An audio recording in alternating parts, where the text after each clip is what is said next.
Welcome to the Fantasy Football Garage. I'm Chris. My friends call me the Candyman, and you already know what time it is. Tonight, we're drafting best ball teams. We're getting after it. It's the PGA season long tournament on Underdog Fantasy. It's the scramble. I've got, a dozen slow drafts in the hopper waiting to go. So let's pull them up. Let's pull up the projection model. Let's get the data going. Let's start talking ball, getting into these players and talking everything PGA best ball for season long on Underdog. Let's rip some drafts tonight. Let's do some live drafts too. I'm going to see if we can fill 1, 2, 3 drafts during the stream. So we'll get through a few of these slows that are going to come up first.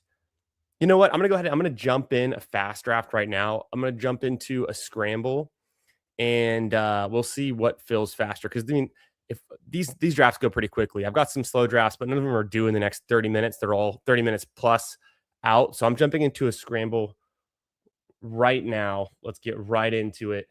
And then if this thing fills, we'll jump into the fast. Otherwise, we can chill and talk about the slows. Big update since yesterday. The slow drafts have moved from the 8-hour to the 4-hour pick clock. And that makes honestly a pretty big difference. The drafts are moving faster. It used to take about a week or so to finish the slow drafts.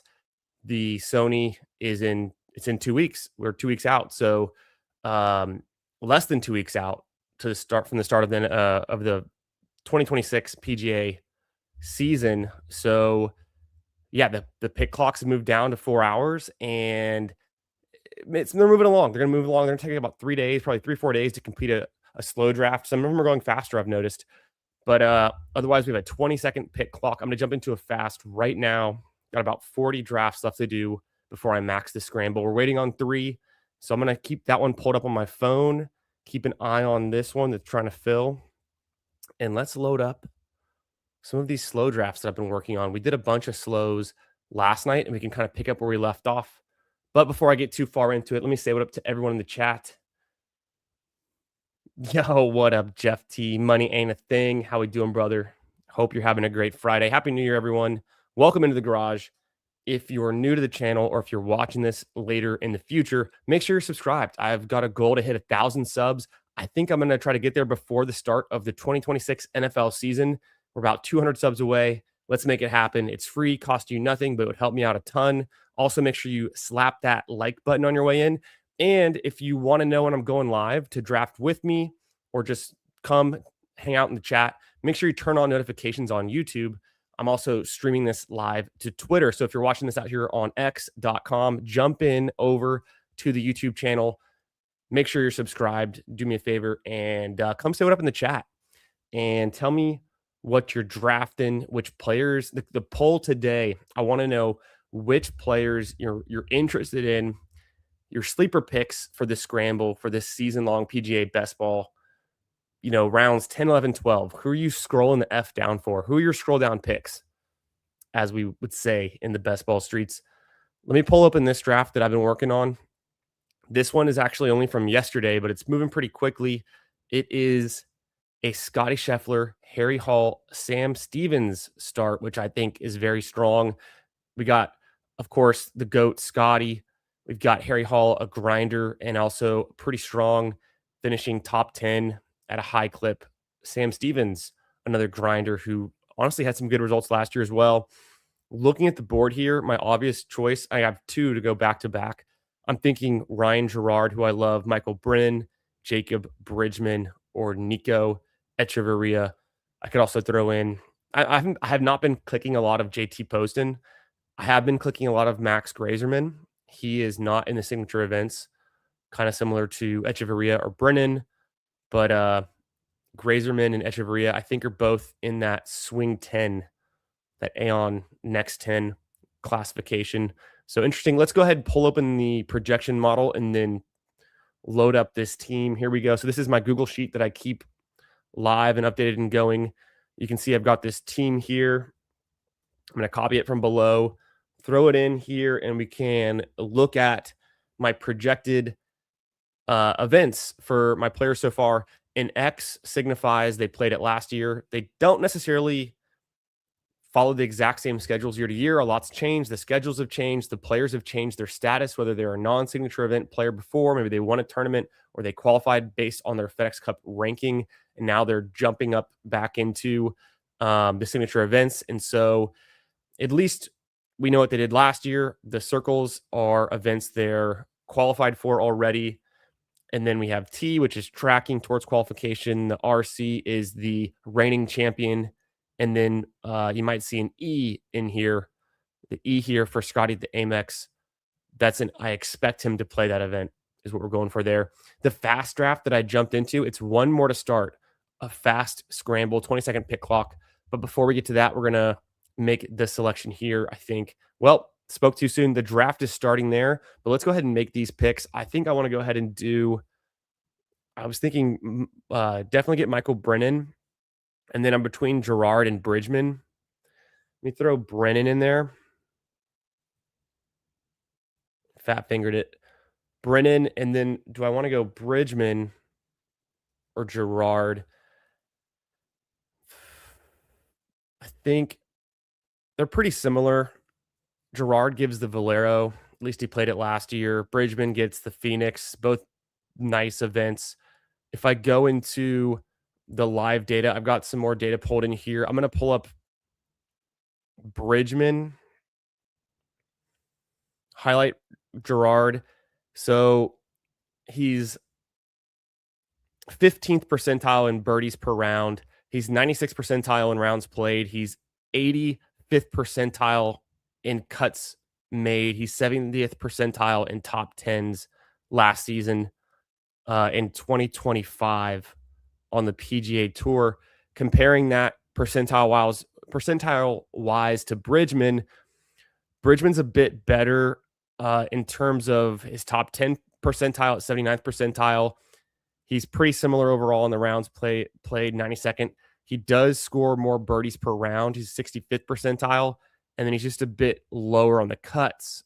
But let's go ahead and throw Bridgman in there. I feel that we're going to be hunting those birdies. So I'm going to throw in Michael Brennan with the first selection, and then Jacob Bridgman. We'll come back to this one. Let me paste these guys in below to keep my team updated for our next selection when it comes back around on that 4-hour pick clock. And then the 20-second pick clock draft that I entered, I'm in the one spot and I got Scotty Scheffler. So a little bit of streamer luck there. Let me go ahead and pull up that team now. I made the first selection from my phone. How are we doing tonight, Jeff T? Good to see you, brother. Boom, here we are. Jeff says, I can't stop drafting Retief Goosen and Vijay Singh.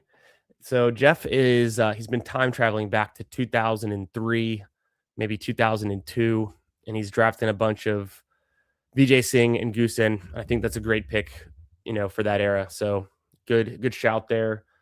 But really, he's been going a lot of Patrick Rogers and Harris English in the 10 to 12 range, and I'd say I'm in the same boat as you. I've been definitely going for some Patrick Rogers. I think he's a good grinder, professional, been there, done that kind of guy, has experience on the tour. We expect him to play a bunch of events like the John Deere, even the Genesis, those two events in the final leg. I think he actually plays in the Canadian as well. I can't stop drafting Harry Hall. And then do I pull up Sam Stevens? I think I will. Otherwise, I try to go with like a Fleetwood or a Rory or even a Spieth. But I'm going to go Harry Hall and Sam Stevens. Sam Stevens scored the most fantasy points in this format last season. He was on the winning team, and I don't think too much has changed. Harry Hall was also on the winning team, also scored a ton of points in this format last year, and it's easy to see why. So I'm going to go here. I'll type in Hall. I'll type in Stevens. I'll pick these two grinders who are actually still pretty decent players over guys like Rory and Fleetwood who just don't play enough events for me. Even though I want to go Rory and Fleetwood, I think middle of the third rounds where I do it. So when we look at Sam Stevens, he's only 15th percentile on birdies per round, which seems kind of off, but he was 100th percentile in rounds played, 83rd percentile in cuts made, and he was 67th percentile in top 10 finishes, which is very strong across the board. And knowing that he was the leading scorer in this format, which the scoring has changed a little bit year over year, but he was the leading scorer last year. So we're looking for guys, we're preferencing guys who play a lot of rounds, make a lot of cuts, and have a pretty decent amount of top tens to go with it. The birdie rate per round maybe doesn't matter too much, but it definitely matters for the guys who are playing less rounds, which would make sense. If they're not playing a lot of rounds, you want them to be highly effective in the rounds they play, a la like a Harris English or a Russell Henley even. Russell Henley, I think, fits the description pretty well. We look at Rory. He would fit that description. He's only 8th percentile on rounds played, but he's 88th percentile in birdies per round, 93rd percentile cuts, 99th percentile top 10, of course. Similar for Fleetwood. Super good at making cuts, super good at top 10s, but only played 37th percentile amount of rounds, which I think is like less than, it's like 70 rounds or something of golf last year on the PGA Tour. So the birdies are pretty strong. Let's go back to the live and then pull up the board because we're on the clock. I think here we're at pick 24. I wouldn't mind grabbing Hideki here because he's a guy who's pretty strong. At the same time, let's pull up Rico and then think about Hideki. Hideki didn't have a whole lot of top 10 finishes last year. If we go to Hideki here, he's only 25th percentile for top 10 finishes, but I think it was like, he's still a strong golfer. We know what we can get from him. He can like win majors and put up some points. So do I want to grab Hideki here past ADP, but then build around this Hideki Scotty Scheffler team?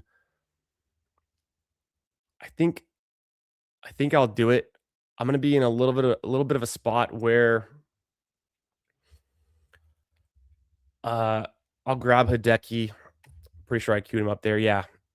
We got Hideki. He doesn't play the Canadian, which is fine, but he also doesn't play the Deer or the Scottish, the two of the highest scoring events in the entire tournament, the whole format, and in the last leg in the fourth segment here, the finals. He does play the Travelers, so that can be helpful. And he also skips out on the CJ Cup, which is not ideal. He obviously gets into the Players. He's also skipping the American Express. So the problem with Hideki is he's not really in the higher scoring events for this format. You're looking for him to win a major or win some of these signature events, which I think he can do. So he's still worth drafting, but that's not my favorite click. I'm pretty under the field on Hideki. I'll take him there past ADP in the 5th round. And now just knowing that I've got him on my team going forward, I need to build out with a lot of players who are going to fill the American Express, the John Deere, the Scottish, and the CJ Cup.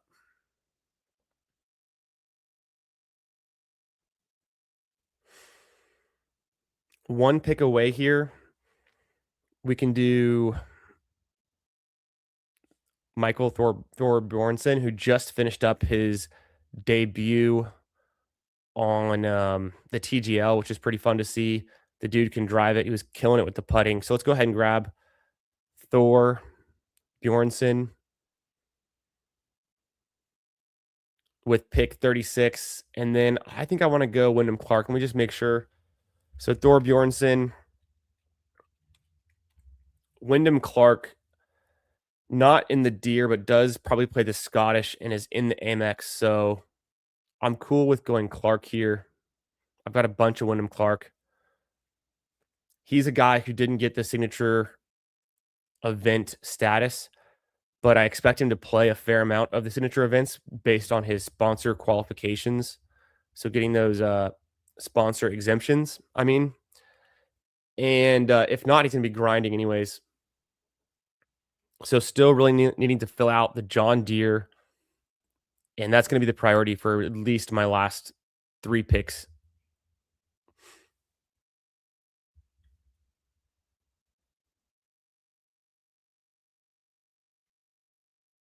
Do a quick refresh here on the board.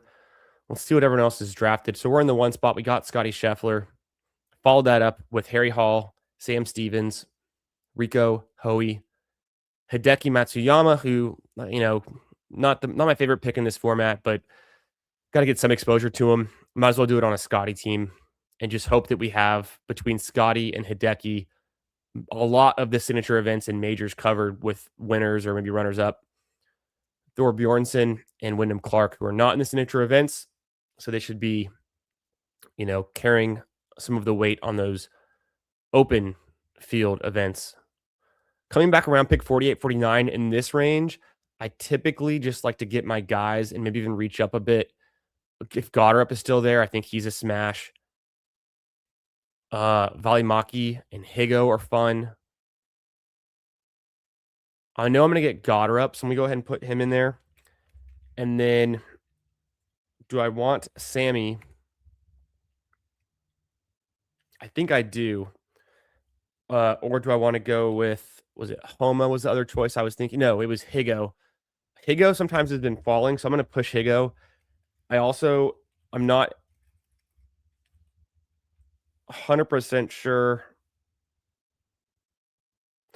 if Higo is going to be playing, which events. He's played the John Deere a few times, and he played it last year. I'm going to push Higo. So I went Goddard, who won the Scottish last year. We know he'll be returning and playing there. He also played the Deere last year. I think there's a good chance he does that unless he takes a week off after playing the US Open and the Travelers. So there's some risk he doesn't play the John Deere. I'm going to keep hammering John Deere guys before we get too far along in this draft. I need one more signature event guy and one more in the Sony. We need two more Canadians. Let's see if we can pull this off.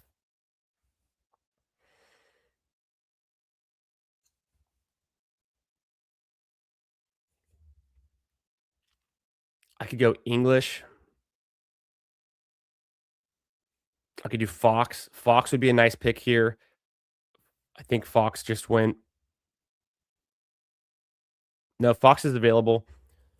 I might go Fox because he plays a good amount of the tournaments that we still need. So I'm gonna go ahead and throw in Ryan Fox here.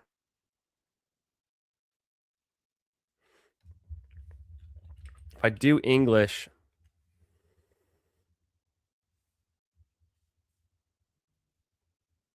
I think I might be able to get away with English.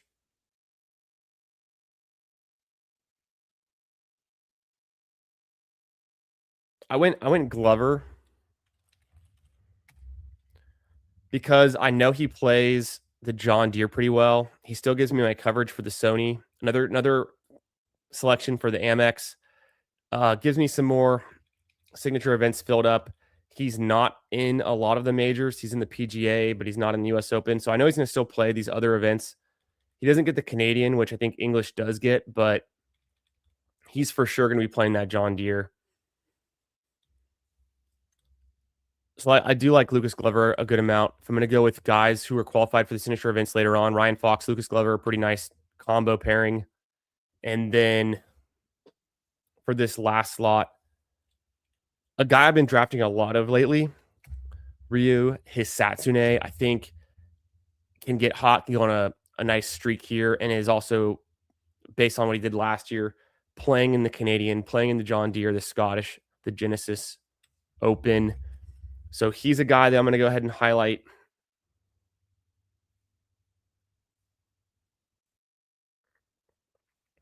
Otherwise, if he's gone, I could go for someone like Emiliano Grillo, who is gone. He's already been selected. I was searching for that on my phone. Hisatsune is going to be there. I think I'm going to go ahead and pick him. Patrick Rogers is also not a bad selection.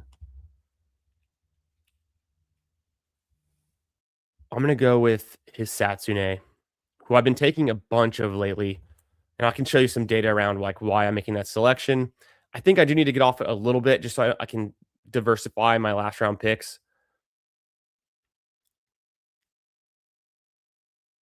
Here's the final board.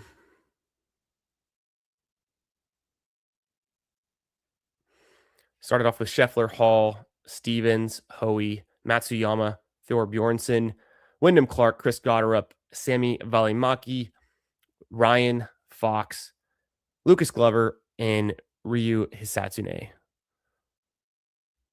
So I think based on this lineup and what I'm expecting, the only event I might be a little bit short on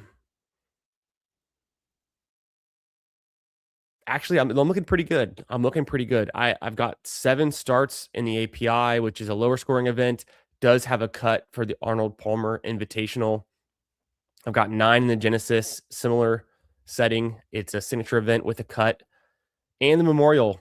Memorial, I've only got 7, but I've got the returning champ, Scotty Scheffler, so that kind of helps. The Canadian, I do have 6 golfers. It's also a somewhat lower scoring event. And I have the returning champion here too with Ryan Fox. So some guys with good course history. The part I feel really good about is I have 10 players expected for the American Express, 12, all 12 in the players. One of the other higher scoring events, the highest, kind of birdie fest we'd expect in the second segment here. For the CJ Cup, I've got 10 golfers, including Scotty Scheffler, returning champ, needless to say.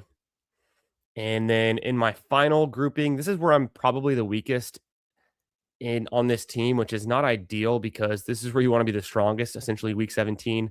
But I've got us filled out for the US Open, Travelers, pretty, 7. It's a non-cut event, but I've got 7 starts there, which feels good. John Deere, I at least have 7 going into it. We never know if Wyndham Clark could decide to play the John Deere, if he needs to get into some more events or just, plays more of these open field events this year. I would not expect Ryan Fox to play the John Deere necessarily. I don't think Hideki plays the John Deere. And then Hall and Scotty just haven't been playing the Deere lately either. For the Scottish, which is a nice high scoring event with a lot of birdies, I have at least 8 of my 12 in there, and then closing out with the Open. So anytime you have a Scotty Scheffler team, it's like, how do you complement that? I want a lot of grinders. On this one, I think there's a risk that maybe Goddard doesn't play the Deer. And that would put me at 6 for the John Deere. But I feel like he will. I feel like Goddard will stick with it. It's just if he does, he's got to sit out some of these events. He can't play every single event the whole season, which currently based on his 2026 qualifying and the events he did play in 2025, something's got to give. So Goddard, I still think is a really solid golfer and a good selection. It's going to be hard to know which events he sits out this year in between now being qualified for all the signature events and the majors. All right. So that is the first fast draft of the night. I think it went pretty well. Kind of regret taking Hideki just because of how hard it is to build out a strong team around him. He's not going to get you any points for a lot of these high scoring events. Like I said, the CJ Cup, the John Deere, or the American Express. Not likely to play there. Maybe he does. Maybe he plays the American Express. I think it's been a while. If I go into my live data and we scroll down for his Satsune, I like his click because of the events that he's in that I'm projecting him for. I think he's kind of like a weaker version of Sam Stevens, where he only has 19th percentile birdies per round, but he's 88th percentile in rounds played. Last year, he's 53rd percentile in cuts made, and he's 69th percentile in top tens. So his Satsune, if we look at what he did last year, not the most impressive 2025, but he did go on a little stretch here. He had a nice showing at Mexico, the Valspar, the Valero. So he's a guy that I've liked to target as well for giving me some nice quality starts in the middle in the second leg of this. He also got into RBC Heritage last year. We'll see if he can do that again. I wouldn't expect it necessarily. And at the Charles Schwab Challenge, he had a T6. Shout out to Colonial Country Club. So we'll see. He did have a pretty weak finish to the year, and he's fallen a lot in his world golf ranking, but he's still top 100 for FedEx Cup. So he's one of those guys who's borderline in FedEx Cup points and not in the majors. So he's going to be grinding it out in these open field events, I think. So one of the guys I've been targeting.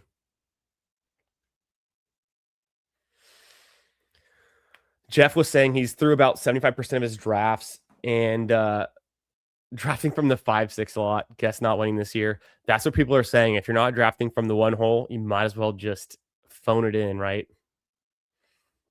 Gotta have Scotty Scheffler, and there's something to that too. If we look at the winners from the 2025 scramble, Hot Soup, shout out to Hot Soup, first overall took home the 50K top prize. He had Sam Stevens, Harry Hall, and Scotty Scheffler on his team. So 3 of the guys I just selected on my team, maybe I had that in the back of my mind. But, he also had Burns, McCarty, Echeverria, Grazerman, Davis Thompson, Jake Knapp. So pretty much the nuts.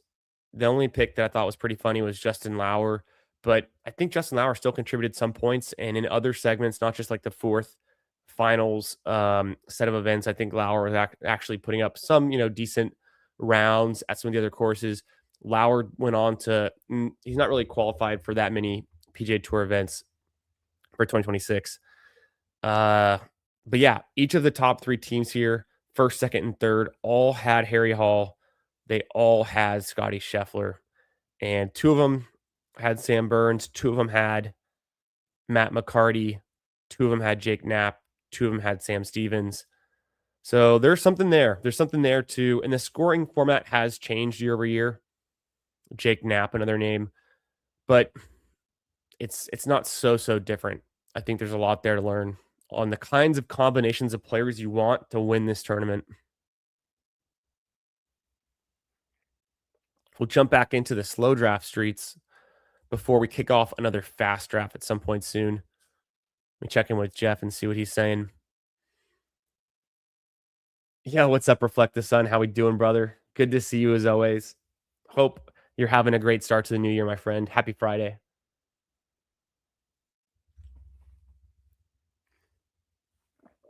So Jeff was looking at birdie percentage and kind of what I mentioned.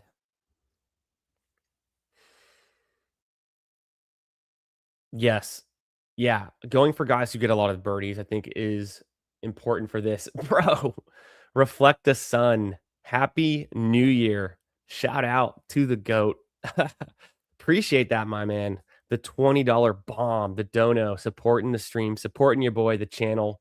Thank you so much, man. Happy New Year. Can't wait for Best Ball Mania drafts this spring. Yes, sir. We're going to be back in the streets better than ever. And thought I'd do for a few golf tournaments in the meantime. Hell yeah, my man. Happy New Year to you too. Thanks so much again. Reflect the Sun. Love to see you in the chat, brother. Thanks for that 20 bomb. Bro, I'm already itching for the big board. It's gonna be opening up in like 3 weeks or so. Who knows? 4 weeks. Bindles and I, we're doing a season 2 of Ballsy. So we're gonna have our weekly show, probably Monday nights is what it's looking like. Coming back to you guys soon, probably before the end of this month. And so he and I are cooking some things up behind the scenes. Last year, Bindles and I, we did Monday nights for, I think we had 17 episodes we did together, and then another 5 or 6 unofficial episodes of the Ballsy show where we were drafting NFL season long best ball teams with a lot of exciting guests and a lot of fun segments and all the good stuff going on. So, you know how it is. Reflect the Sun was there for it, for a lot of it, and appreciate you, man, coming by. Hope your NFL fantasy season went well, went pretty good. Mine, could have been better. I got third in one of my dynasty leagues that I was supposed to win, so that kind of actually hurt. In my home league, I got destroyed. I had CeeDee Lamb and Bucky Irving miss so many games, and then didn't do great in my home league, my own personal redraft league. Best ball portfolio, I had 2 finals teams, one in the Pomeranian 3 that finished near the top half, one in the Puppy 2 that finished near the top half, but around halfway point, but nothing crazy, no big wins in the fantasy football streets this year for best ball. But, we had some good shots on goal that just got blocked, didn't make it in, couldn't convert. Had a lot of fun doing it though. So yeah, man, as soon as that big board drops, Bindles and I are cooking some up behind the scenes. So we have about 2 3 weeks where we're doing some behind the scenes stuff and putting things together. But our show will be back on. I'll be drafting big board teams, little board teams, pretty soon. This winter. I think last year it kicked off in the end of January, if I'm not mistaken. So we're right around the corner. I know there's a lot of NFL playoff best ball contests going on right now. I'm not so into those streets. I've been tuning in to guys like Cody from Off the Schneid, check out what he's doing. I've seen Huhaim's doing some of the content, some of the other guys popping in, just seeing what they're thinking and listening to them, keeping staying sharp. But I don't think I'm going to draft many of those teams. I'm in the golf streets pretty hard right now. We've got 2 weeks, less than 2 weeks until the start of the Sony Open. So we got to get in these last 40 scrambles.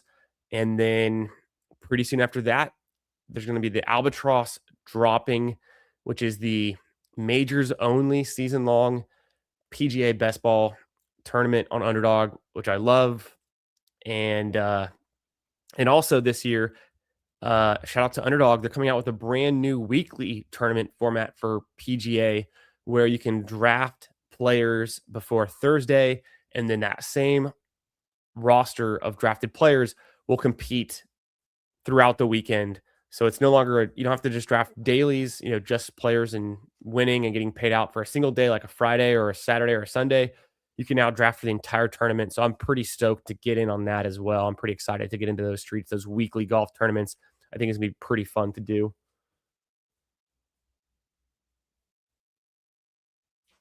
Always good to see you, my guys in the chat. Thanks for being here. Yeah, I think back to what Jeff T was saying, birdie percentage is huge, right? Gonna make a huge difference.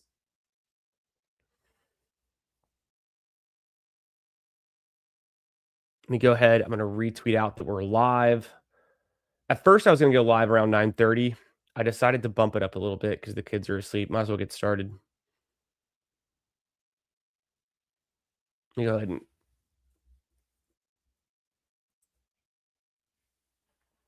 boom. Okay.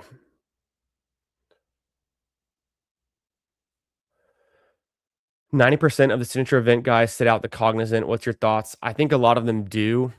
I think for sure a lot of them sit out the cog. Some of them played it last year, but now some of them are newly qualified. So that's kind of interesting. It's kind of concerning. It's something to take in account. Like, does JJ Spawn play the cog? He played it last year. I don't know.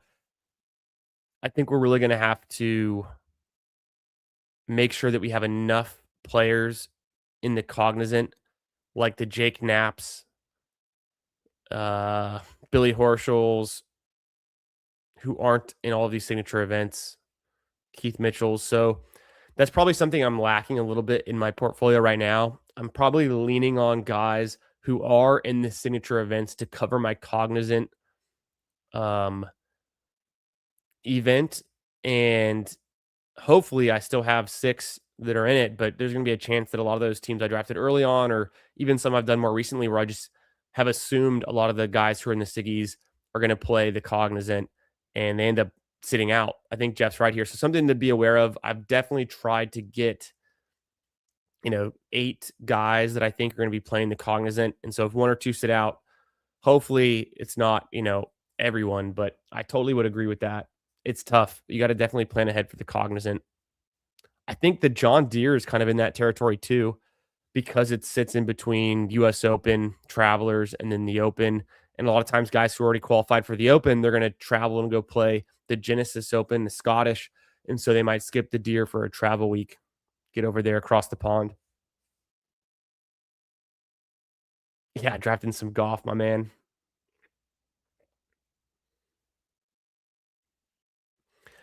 Oh, so Reflect the Sun was saying recommendations for the simplest tournament on Underdog with 8-hour slow draft.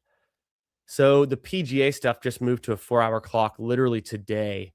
So you might not get in on that, but I'm guessing I think the PGA, not the PGA, I think the NFL playoff best ball stuff, I think you can still get on 8-hour clocks on those. Or no, actually, I don't actually know. Let's check that. I bet you those have moved up too, just because the playoffs start Well, I guess you got 2 weeks. Let's find out. Let's see what's cooking with the NFL playoff best ball. Like the gauntlet. Dang, they got rid of the slow clocks. Okay, I'm totally off then. I haven't been checking back on these lately. Bro, I don't know right now. I haven't been in the NBA or the MLB streets. I know the MLB is going on. NHL is going on starting soon.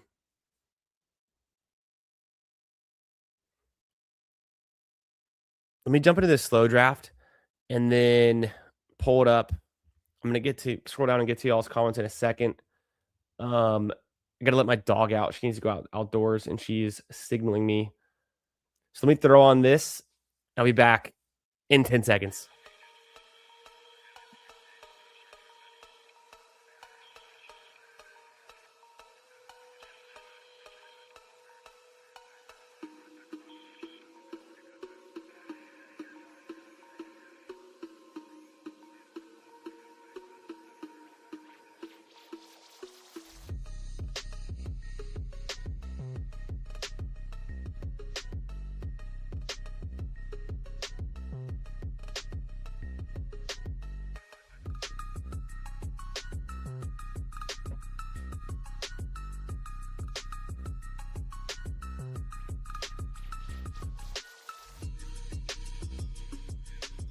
All right, I'm back. Thanks again for the $20 donation. Reflect the Sun, my man. Hey, I like Cameron Young though. I was drafting a ton of Cameron Young. I had him really highly ranked, and then we saw guys like Sam Burns pop up the ranking, Siwoo Kim, or the ADP. I like Cameron Young a lot. I have a ton of Cameron Young. He's one of my most exposed players. So I'm cool with that too.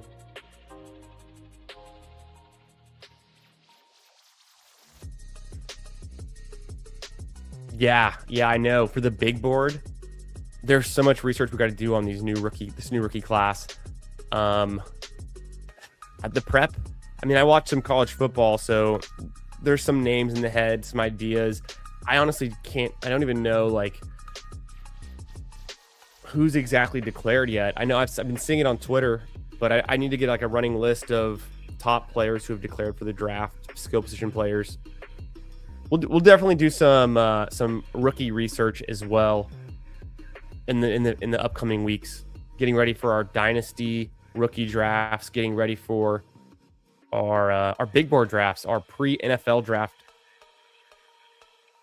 You know, big board NFL best ball tournament on Underdog. Yeah, man. Dang, 15 teams into the second. Nice. Fell short. Yep. Yeah, I did not get a finals team in for Best Ball Mania. I made 2 teams to the semifinals. Neither one crossed into the finals. So unfortunate. I'm still looking for that first finals team in Best Ball Mania. Haven't made it there yet. Exactly. Hi, Jeff T. 30 minutes later. Let's see. Let's get this timestamp. Bro, I expected more out of this, Jeff T. I expected you to actually have put this 30 minutes ago. The fact that I got to it in, as far as I can tell, 2 minutes, I'm on top of my game tonight. Bro, this guy. Too good. Okay. Let me know if you guys want the music off or if you're cool with it just being on, if it's kind of chill. You know how we did things a lot during the summer? We'd have some music going in the background, but if it's too overwhelming or if it's just kind of annoying, let me know. Otherwise, let's get into this slow draft. This is a slow scramble. We're on the clock here, and then another pick pretty soon after that is going to pick 29 in the 5th round. I got a Siwoo Kim, Harry Hall, Sam Stevens, Maverick McNeely. I think you can see a pattern here. I've been drafting a ton of Harry Hall in the 2nd round and Sam Stevens in the 3rd. Sam Stevens has continued to rise. So we're going to plug this one in. I found the team.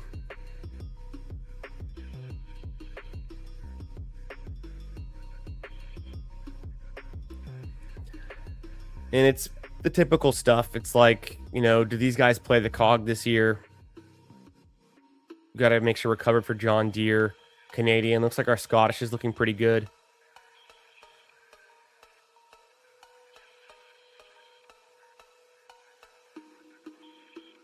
Drafting Inicho Highsmith. I think I've drafted him at least once, if not a few times, but yeah, he did kind of fade down the stretch. Let's go find him here.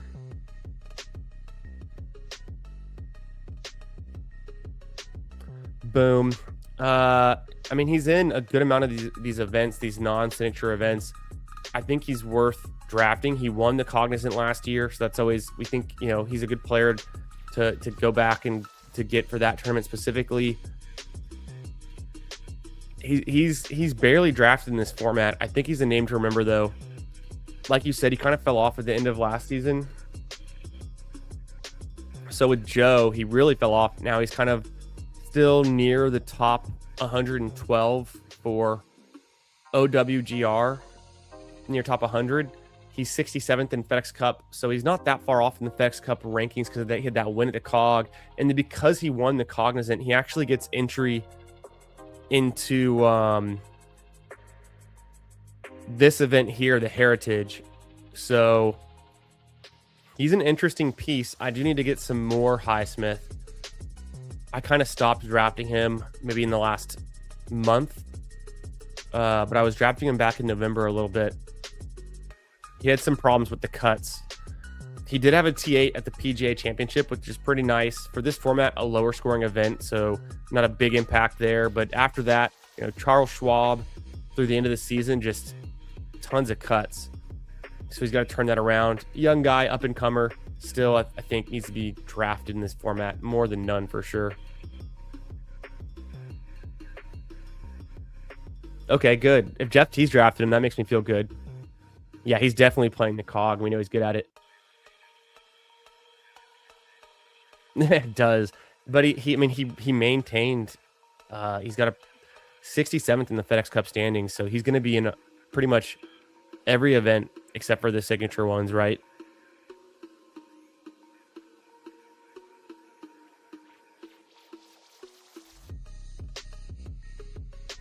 Hell yeah. Oh, that's sick. Okay, good to know. Yeah, because when you see Highsmith, I thought it said on here where they're from, but it didn't say explicitly here. I bet I could look it up on the Rick Rungood player profiles. But he's from the area, right? We know that. He's a Washington State guy. I think Nico can fit this team. I've been drafting a lot of Nico, and we think Nico should also play the Cognizant. He's in Pebble and Genesis based on the Aon Next 10 standings, but he's not in the API, so he might as well just play all these events. Let's go ahead and get Nico.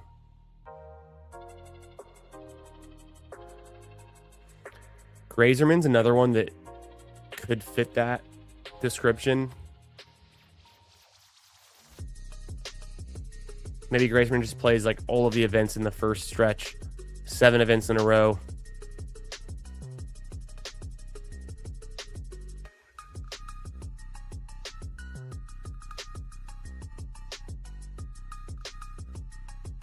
We'll see.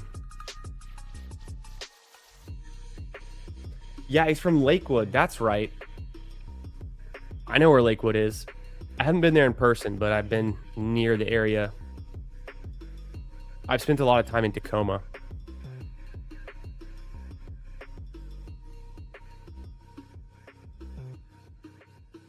Jump back into our slows. Let's see what we got. This one, another scramble from yesterday. Ben Griffin, Sepp Straka, Tommy Fleetwood. Kind of a similar selection here. Shout out to ASAP Tuna, our guy. He's in this draft with me. He's in a bunch of my slow drafts. Let me grab the dog real quick. 3 seconds, I'll be back. Don't go anywhere.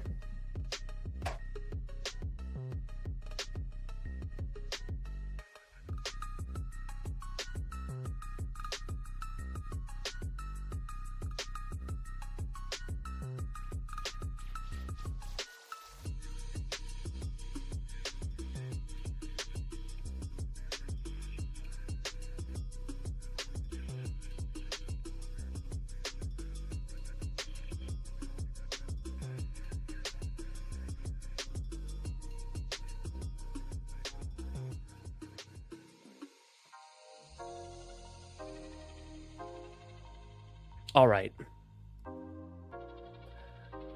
Ben Griffin, Sepp Straka, Tommy Fleetwood. I don't know if I've... Yeah, here it is. Sometimes when the drafts are like really new, I don't load the names below just yet, and I have to like retype them in, but we've got them here. But Jeff brings up a good point. Does Ben Griffin play the Cognizant? Some people say no. Does Sepp Straka play the Cognizant? Another good question. Only one golfer in the Deere, none in the Canadian, one in the CJ Cup. So we've got some work to do, but it's early in this one. We have 3 golfers who are in the signature events. Does it make sense to go with the Rico, Grazerman, a Brennan? Let's get some more Brennan. I'm going to sprinkle him in.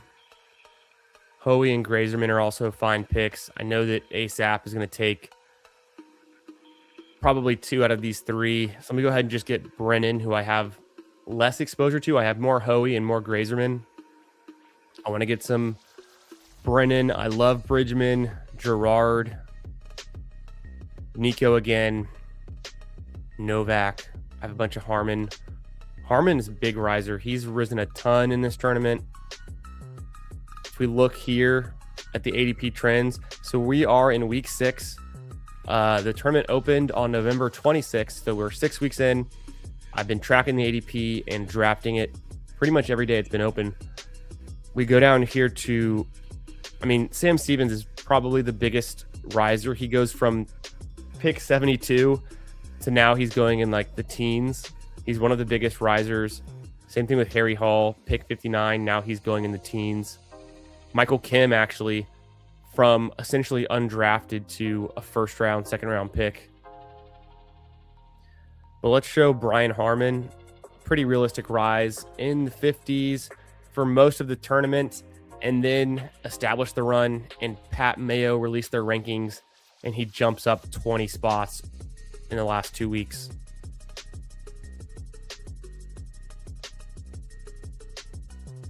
Good to know. I have a ton of Brian Harmon teams with him in the 50s. It's probably my favorite click when he was in that range. I don't mind him even in the range that he's in now. So we'll grab Brennan. The thing about Michael Brennan, we have not seen a full season of him on the PGA Tour, so we don't know what to expect, except that he's going to probably, he gets into the Heritage because he won an event last year in 2025. And other than that, he's in the majors he's trending to be in the majors, and he's probably going to grind out a ton of these other events.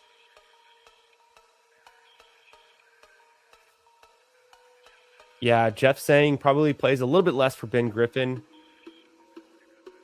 Because he won the Schwab, he probably goes back there.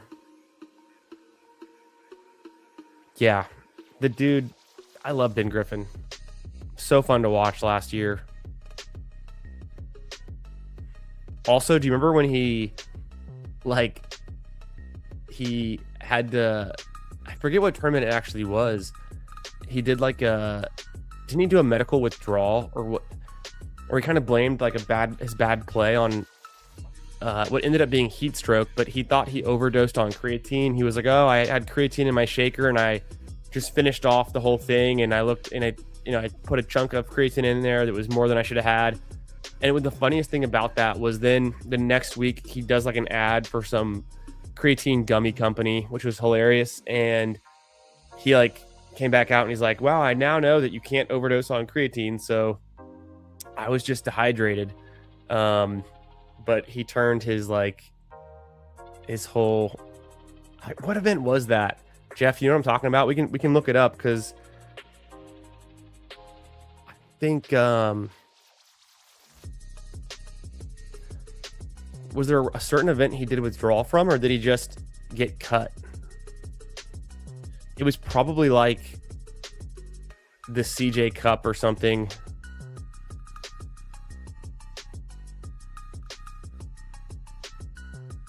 I don't know. But yeah, Ben Griffin, stud.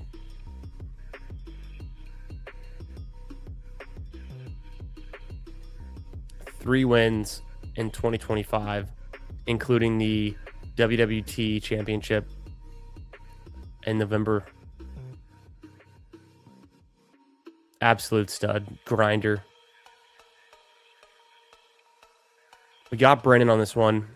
I think that fits nicely. We have a guy like Fleetwood who doesn't play very many events and doesn't play very many events in the first segment here. You got to start taking big guys like Michael Brennan and some of these other guys who are in the kind of 70, like 50 to 70 range in the FedEx Cup standings. Guys that are likely to potentially get into the like some of the signature events in between tournaments, even if they're not winning outright. Like the Swing 10, Aon Swing 10, or Aon Next 10 and the Aon Swing 5. This one's a Pat Mayo Open. This tournament's closed, but this was a slow draft that I started from last week. It's the last pick. It's a Ben Griffin team. Let's look into this one a little bit.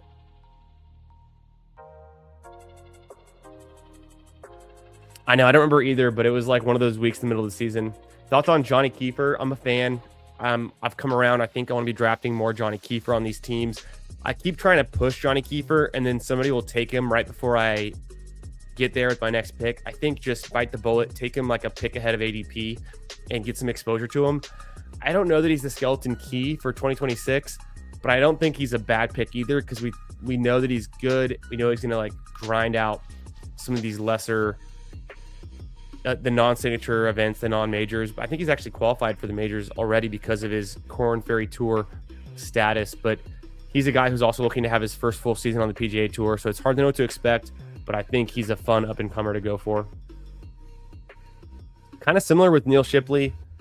I think Neil Shipley's a good last-round pick, second-to-last-round pick. Just hard to know with these guys, like what their schedule is going to look like, right? And at least with Neil, he's got, I think, some experience under his belt playing in bigger events. When I look at the younger guys, I always want to see, and really for any of the guys, but for the guys who aren't like veterans who have already won on the tour, I want to see examples of how they've done in some of the tougher tournaments, like the harder courses, the harder signature events, the majors especially. If they have like a top 25 in a major and they're kind of a guy who's still trying to prove himself on the tour, I think that's a really good signal, because you'll see there are professionals who maybe have been on the tour or been a professional for 10 years and been on the tour a few times, still looking for their first win on the tour, but they've like never done well at a major. They've only gotten cut or like not made like top 30, 40 in any of these majors, nothing consistent. So that's kind of a signal that those guys can still be good to fill out the roster and fill out these events. But when we're looking for these up-and-comers, they have to do something different, because they have to like exceed expectations, not just be like a player on the tour. They have to like, maybe in this format, we want them to be able to win a Cognizant or a John Deere or something. And so you look for guys who have potential, who have gained strokes in a very difficult field, such as the Masters or the PGA Championship, or even, some of the more difficult courses that were signature events in past years. Genesis. All right, this team.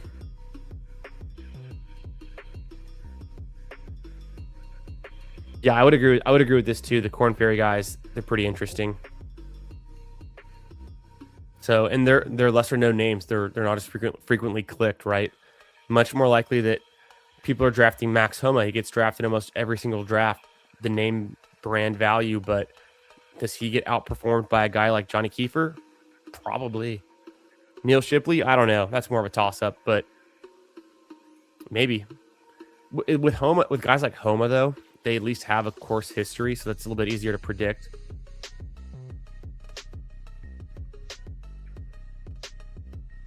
So this is a Pat Mayo, Ben Griffin, Siwoo Kim, And then I went Grillo. So I'm on the last pick. It's going to be this team right here. Let's see what we need.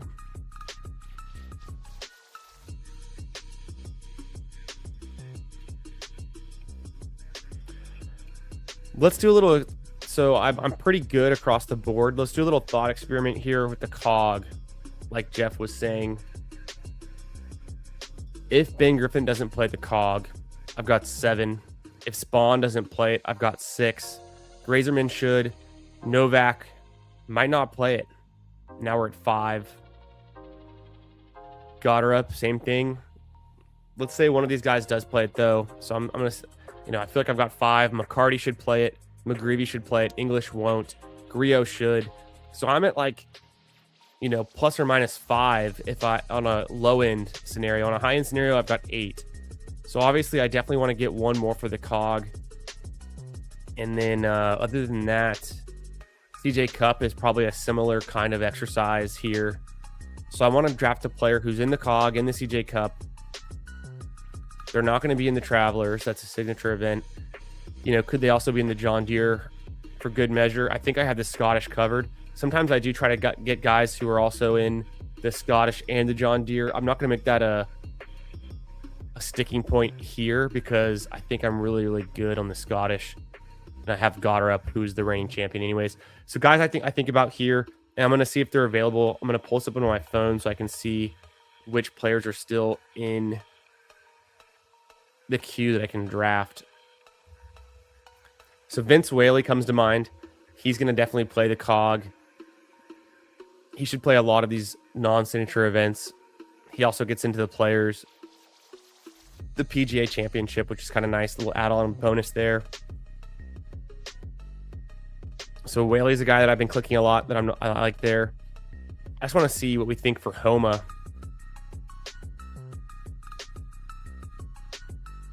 Homa's not a bad click here.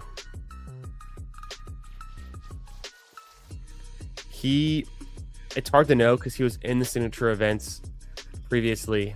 Now he's not, so his status has changed. I think he grinds out a lot of events this year. He's still in the Masters, but he's not really in the other signature events around it. I have him in the Truist based on a sponsor exemption. Same thing for what I'm expecting him to do, like maybe the API. Homa's a MasterCard sponsored player, and so I think the API might be a place he gets an exemption into. But over here near the Deer, I don't see him getting into the Travelers necessarily. I could expect him to play the Scottish maybe if he's still trying to get into the Open, especially. So Homa could fit this bill. I think he does play the cog this year.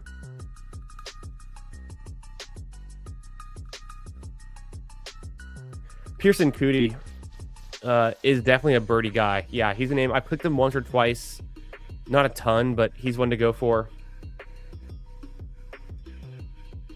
Yeah, kind of didn't play enough events.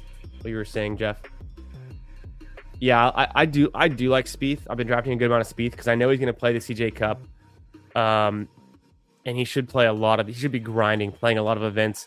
And we know he's a high caliber player with a lot of top 10 finishes, and he makes a lot of cuts too. So as long as he's playing more events, I'm good with that. I don't know. He says he's going to play a lot. It's hard to know. I think he's trying to get things going again. Homa here. Whaley or Homa. If I do Homa, I get 235 projected starts. Whaley gives me 234, about the same. Homa gives me Masters and a Truist, which is actually kind of tough, but maybe an extra Scottish. Whaley gives me a Sony and definitely the Cognizant. The players. Crazy that Homa's not in the players as of yet.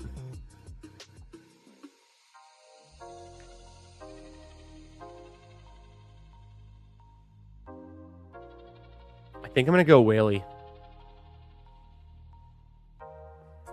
Let me throw in Cootie. I don't know if I have Cootie's schedule perfectly updated. Yeah, it just looks like a pretty empty schedule. We could do Shipley. It's all expectation, what we think he's going to play.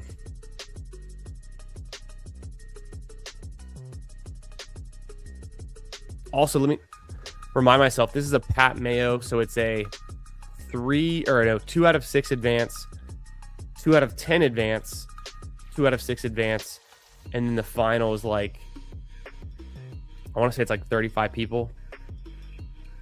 So on this one, I need to go for some floor plays, not necessarily as large a field tournament, not even close to as large a field tournament as the Scramble, which has a 261 person final. This final is like, I want to say it's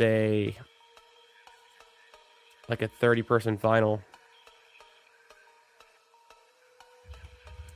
Actually, I can pull it up here. I think it should show up here.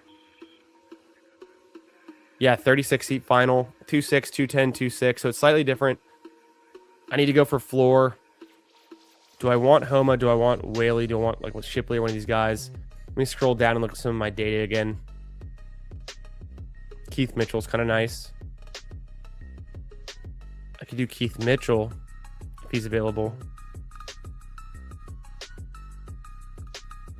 He's not. We could do Highsmith.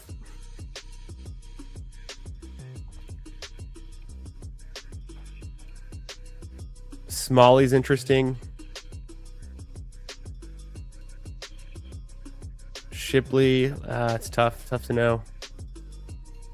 Here's Whaley. The thing about Whaley, he plays a lot of rounds.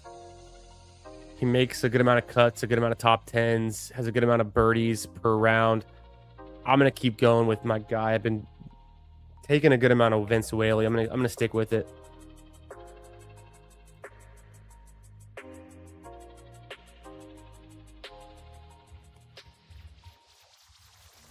I want to get different with some of my clicks, but in this Pat Mayo Open, it's a smaller tournament. It's a little bit different. So I took Whaley here.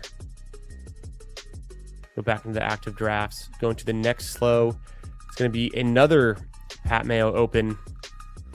And similarly, I have my last 2 picks. So let's check this one out. Clear the board.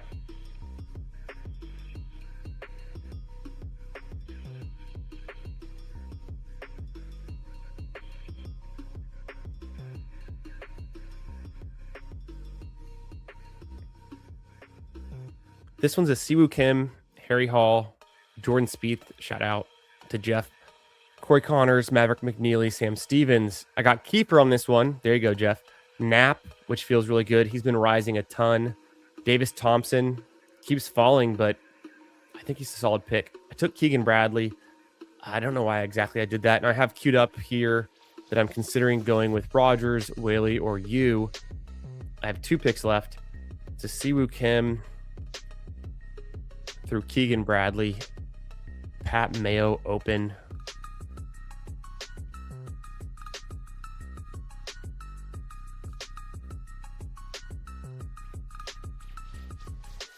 Okay, let's do that. Let's do that exercise again. Let's assume that Hall, for some reason, skips the cog. Spieth plays it. Stevens could skip it. Kiefer should play it. Knapp is committed. Davis Thompson should play it. Keegan won't, most likely. I mean, we're good on the schedule overall. Can I get some more guys who are going to play these second leg tournaments? It's a 2 out of 10, so it's a 20% advance rate versus a 33% advance rate in the first and the third leg and a 36-person final. So technically, you still want to build for the final.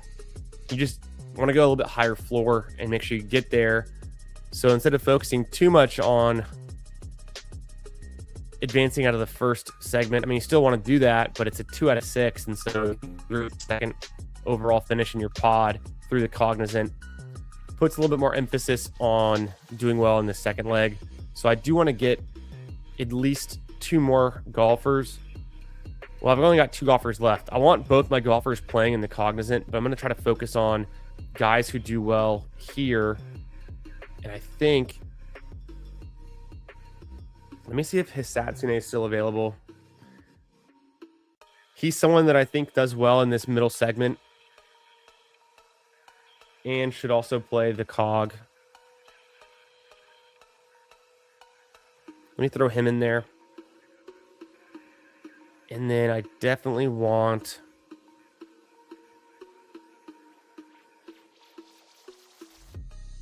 Do I want one more signature event golfer? It'd be like a Lowry, Berger, Hoagie, Dietrich. Let me plug those guys in. So Lowry did play the cog last year. Interestingly enough, he doesn't play a lot of these middle events.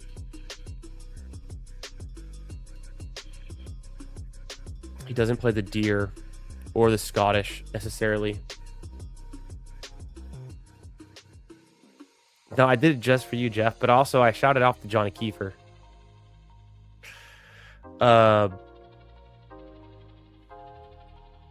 Jeff, I'll tell you a story. So I went to Texas and I took a bunch of business classes, and I show up to a marketing class. And I sit in the marketing class. I'm in this big auditorium, and the marketing professor on the very first day, I don't know what he's talking about, but he's going on first soapbox speech about this class and what he's doing. He's been teaching at the university for whatever, a long time. My ears perk up because he points to a seat like 2 rows in front of me, and he goes, it's in the front row, and he goes, "You see that seat over there? Jordan Spieth used to sit in that seat every day of my class." And he just drops drops the name that he's formerly one of Jordan Spieth's professors. And so I don't know, I thought it was just so funny and he brought it up. Like, I remember talking to one of my other buddies who's in like a different hour of that same marketing class with the same professor, and I was like, did he name drop Jordan Spieth when you guys on your first day of class? And my friend was like, yep. And then I remember another friend, like 2 semesters later, the exact same thing, the same professor name dropping Jordan Spieth, being like, I don't know, I guess trying to motivate the students, like, you can be great like Jordan Spieth if you pay attention in my marketing class. Just hilarious. All right. Shout out to the great Jordan Spieth, just for Jeff T there. Do I think Shane Lowry plays the cog though? And then what does he add here in the second leg? He does play the Masters, the Heritage. He's not in these middle events. He gets the Players at least. No American Express, we don't think. But if he plays the cog, it's kind of nice. He'd hit the Travelers, but not the John Deere or the Scottish. No CJ Cup. Maybe I don't go Lowry. Let me pull up in the data on Lowry. I have not drafted a bunch of them. Pretty underweight Lowry. 86th percentile top 10s, 85th percentile cuts, only 28th percentile rounds played, 13th percentile birdies per round.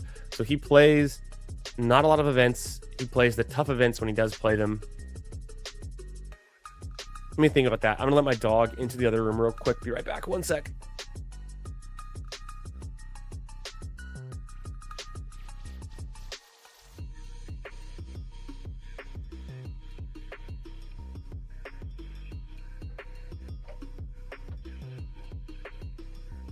All right.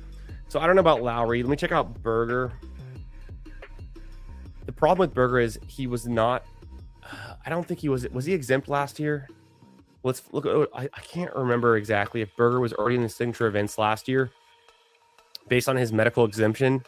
So 2025, he did play the Genesis, the API, Heritage, Truist. So I guess he was in the Travelers. He definitely was qualified for the signature events. He still plays the COG, the Phoenix. He does it pretty well. The Heritage is another signature event. So but he doesn't get the deer. So no deer, no Canadian, which is fine.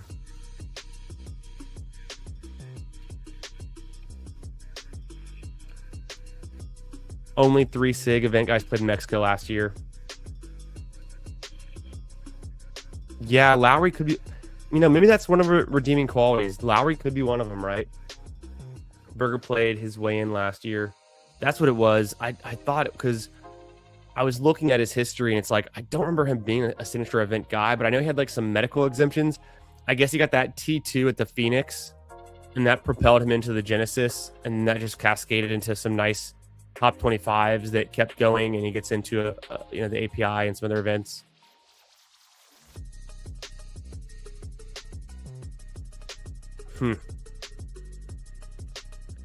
Maybe we go Shane Lowry with this last pick. Instead of one of the grinders, go with the Shane Lowry, who can actually like put up numbers, win some of these events potentially. How is Lowry looking right now? I know he's a stud. He's one of my favorite clicks for the Albatross. He's still, top 30 in the world.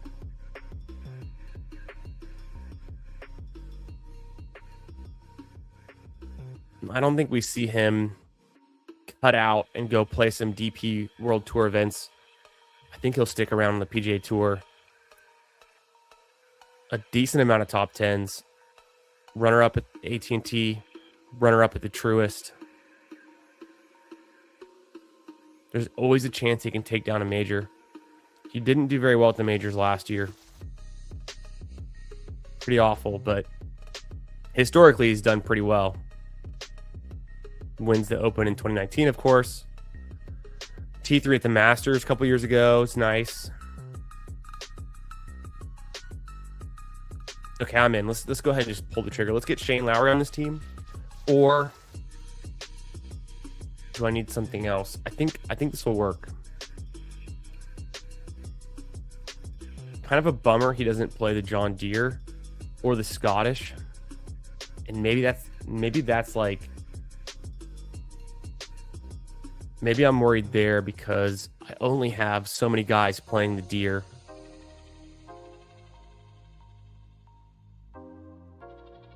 But I think they all play it. Just, Kiefer, he's a question mark, but he should play it. He should definitely play it. Sam Stevens, I don't know. Spieth should play it. Siwoo Kim, he plays everything. He should play it, right?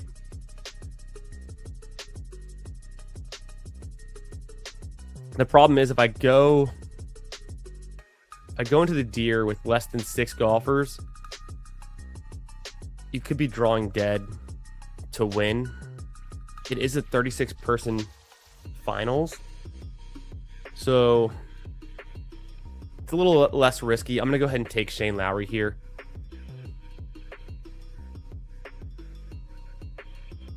Ryu Hisatsune and Shane Lowry. Get some exposure.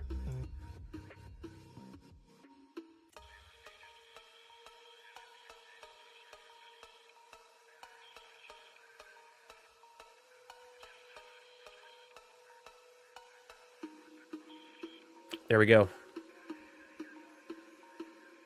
Let's see what we can get into with this next slow draft. This is a big scramble. So I started this one yesterday. It's moving really quickly, actually. We're already halfway through the draft. Of course, Streamer 101, Influencer 101. I get Sir Scotty Scheffler. I went with Tommy Fleetwood on this one, Harry Hall, Ryan Gerard, Michael Brennan.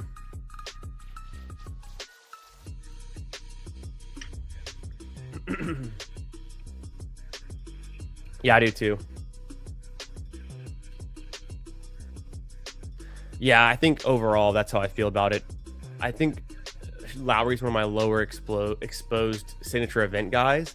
So in a format like that was specifically for the Pat Mayo Open, is the preferred format for a guy like Lowry, where I can advance 2 out of 6 instead of 1 out of 6 in the first leg and the third leg. And then I'm just hoping that like Lowry wins the Open, or for some reason does end up playing in the Genesis, or just wins one of the signature events. And then I just think that he has the ability to take down a tournament like that, where a lot of the other grinder guys can only potentially, most likely win the Open events. But it'd be, obviously they're not in the signature events. There some of them are in the majors, but it'd be pretty crazy for them to take down like a huge top heavy strength of field. So this is a big scramble. The advance is also slightly different. It is 1 out of 6, 1 out of 6, 1 out of 5. So a little less difficult in the third leg, and a 25-seat final. So it's a very small final. You just want to get there and then win it. Okay, this one's Scheffler, Fleetwood, Hall, Gerard, Brennan. I found it.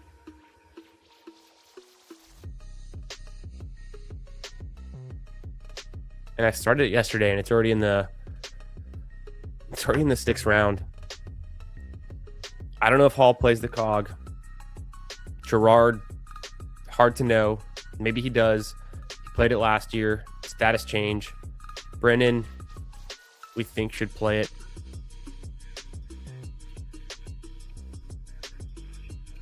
The American Express is really a tournament, though, you're going to want to do well in the first round.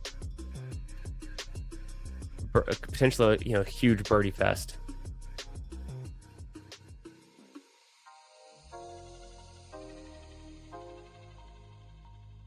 We could do Thor, Bjornsson. Maybe he's a guy that we expect to play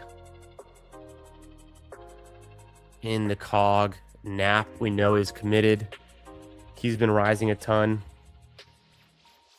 Yeah, I like that. I like the Michael Thor Bjornsson pick and the Knapp pick. The only thing is those two guys don't play in the Sony, which is kind of interesting.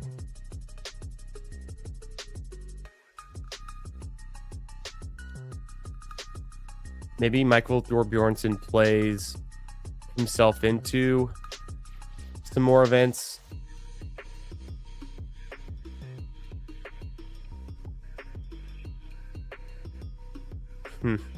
If he's like gaining official world golf ranking points, he could be potentially trying to get into the Open and then goes and plays the Scottish. But it's more likely that he doesn't play the Scottish actually and plays like the ISCO Championship that week.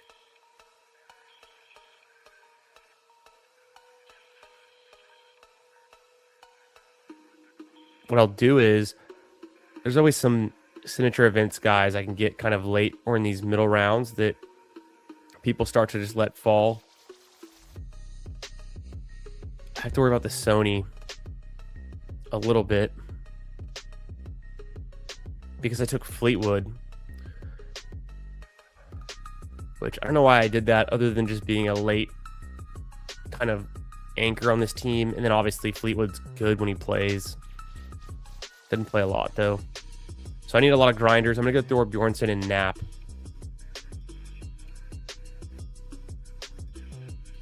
On this big scramble. Get your guys.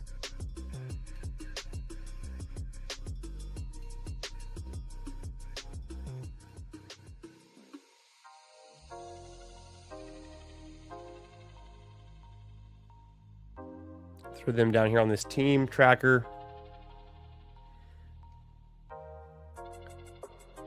Boom. See how many more slows we got cooking right now. We're on the clock. Nice. Scramble, scramble, a big scramble, scramble, scramble, scramble. So we have a few more draft selections to make. And then I think I'll do another fast draft or two. This one is from yesterday. It's a Ben Griffin, Sepp Straka, Rory team. So we've got some ground to make up. Anytime you take Rory in the third, you're going to have to make up some ground, kind of like what I did with Fleetwood. Griffin, Straka, Rory. Yeah, I don't think I'd started that one yet down here. So we'll do it here. Ben Griffin.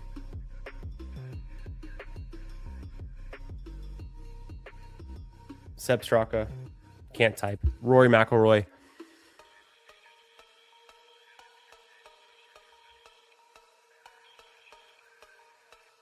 I mean, 3 really strong golfers, but we're going to need a lot of grinders to fill out this roster, needless to say.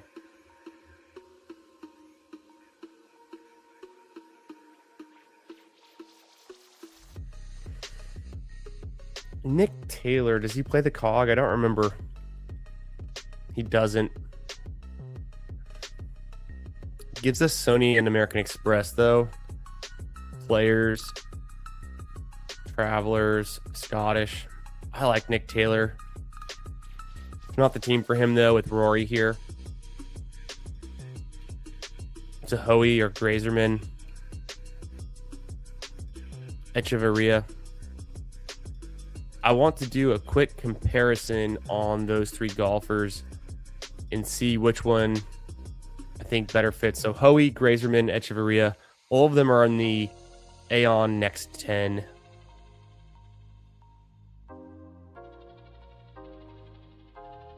Some of the top golfers who are not in the signature events based on ADP: Grazerman, Hoey, Echeverria. That's what this little flag is here, this green bar. The green signifies that they're in signature events already. The guys who don't have that filled in are trying to earn their way into the signature events. Some of them are like these 3 are actually, and Spieth. Well, no, not Spieth. These 3 are in based on that Aon Next 10. They're the next 10 in based on being 50 to 60 in the FedEx Cup rankings. I think I have Spieth in these tournaments because of the sponsor exemptions, which is what I expect. Spieth definitely gets an exemption into the AT&T. He's a AT&T sponsored player. And then the Genesis is Tiger Woods event. I cannot see Spieth not getting invited to that. So Grazerman, Hoey, Echeverria. Let's go right to left. Top 10s. Grazerman was 56th percentile. Hoey, 85th percentile. Echeverria, 74th. For their cuts, which I think is pretty important, Grazerman, 61st percentile. Hoey, 66th. Echeverria, 58th. So they're all kind of middle of the road or okay percentile cuts wise. And that's not the percentage of cuts they make. That's like their percentile ranked for cuts. But Grazerman, he's 90th percentile for these rounds played. Hoey's at 98th percentile. Echeverria's at 82nd percentile. And then the birdies per round, either you got to play a lot of rounds, or if you're playing a few rounds like a Rory or a Fleetwood, you want a lot of birdies per round. Grazerman, 84th percentile. Hoey, 88th percentile. Echeverria, 76th percentile. But these guys play so many events, that stat doesn't matter as much. To me, it comes down to Hoey and Grazerman. Slight lean to Hoey based on his top 10 finishes, his percentile of rounds played. The advantage, I think, if we look at it here, if we throw up Hoey, we throw up Grazerman. Hoey should play the Valspar like he did last year. I think Grazerman should play Valero. Based on the last time he was not qualified for signature events, he did play the Valero a couple years back. Grazerman gets access to the Masters, which is not necessarily a high-scoring event. Neither is the Valspar, though. Grazerman also gets the U.S. Open, not necessarily a high-scoring event. He also gets the Open and plays the Scottish. So we've got, with Hoey, you're expecting to get, what is that, like, boom, that'd be 26 events. No, 16 events. Like 16 events at a Hoey. With Grazerman, you'd get 19 events.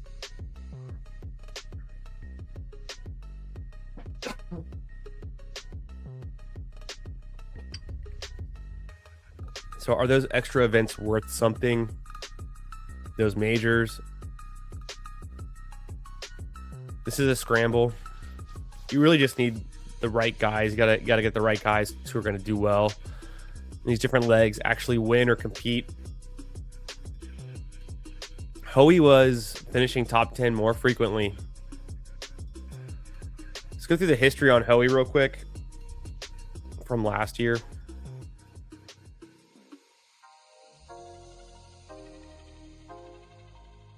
This is another good point. And maybe a reason why people are scared off of Grazerman is he's so highly ranked in the OWGR. That's a good point. I was treating Alex Noren like a signature event golfer. I know he could definitely like fall pretty quickly in the OWGR. By the time we get to the Masters, he could be out of the top 30 and then doesn't make the signature events there on out. But I think I treat Alex Noren kind of like a signature event golfer. He also is more of a DP kind of guy, so it's just there's a lot of risk with Noren. I like Noren. I think he's very good. I think I like him more for the Albatross maybe than the Scramble, but I do draft some for the Scramble.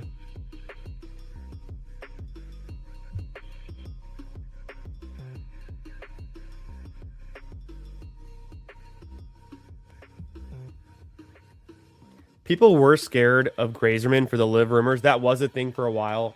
I think it's still potential, but I don't know, man.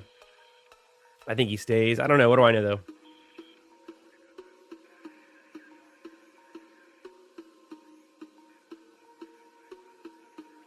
If that wasn't a threat, you probably do see Grazerman going a lot higher.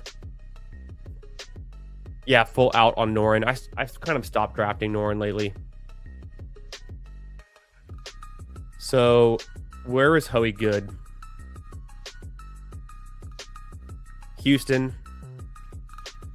Corrales, which is not in this. Myrtle Beach, which is not in this. Good at John Deere. Barracuda, which is not in this. Procore, Bank of Utah, Bay Current, not in this, not in this. RSM, not in this. So Hoey's picking up momentum, but he didn't do well historically in the events that we care about.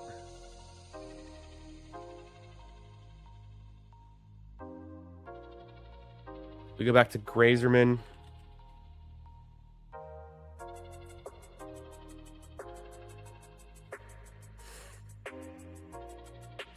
Grazerman last year did well. The American Express had a top 10, top 11 at the COG. And then tied for second at the Rocket, which is no longer an event that's in this field. 2 at Bay Current.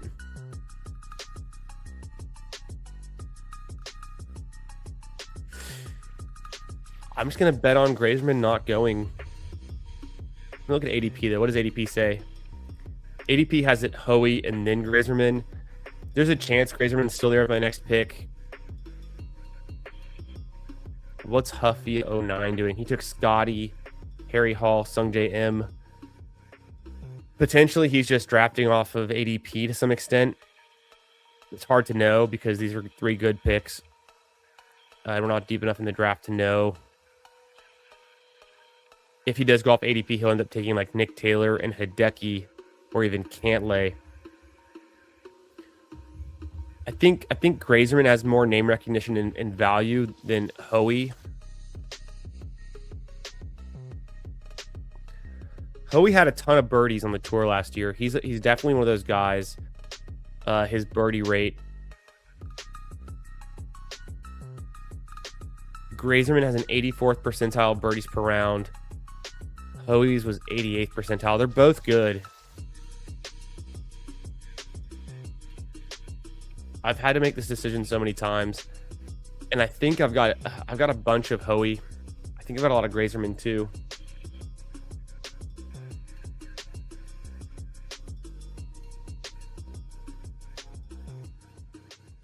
Live teams don't need to be finalized until February 4th, so we could see guys jump ship after the season starts. Yeah, it happened. I remember it happened last year to Tom McKibben. It happened to, of course, Hatton 2 years ago. It's possible. All right, you've convinced me, Jeff. I'm going to go Hoey. I was on the fence. I'll take Hoey just because of that. I've got a bunch of Grazerman. I need to... Let's look at my completed drafts exposure on these 111. I have plenty of Grazerman. I'm below the field, which would be like 16%, but I've got plenty of them. And I did stop drafting them for like a week or two with the live news. Hoey, on the other hand, I'm at 30%. So, Echeverria, only about 14%. I think that should be higher.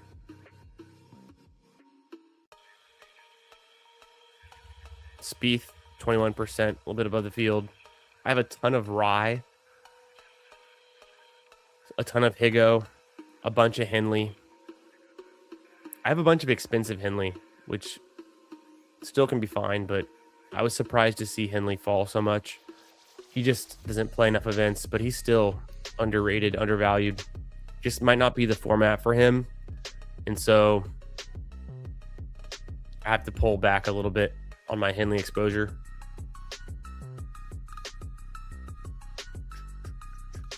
Okay, that's me a Grazerman team. This is a new...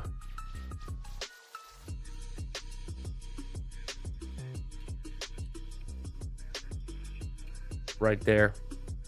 A new Ben Griffin team. Pretty sure it's from yesterday.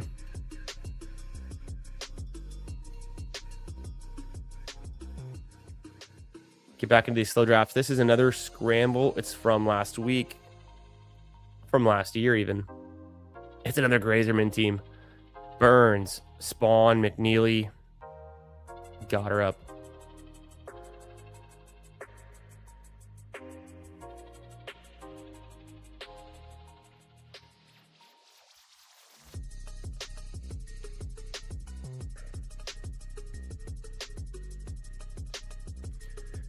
So,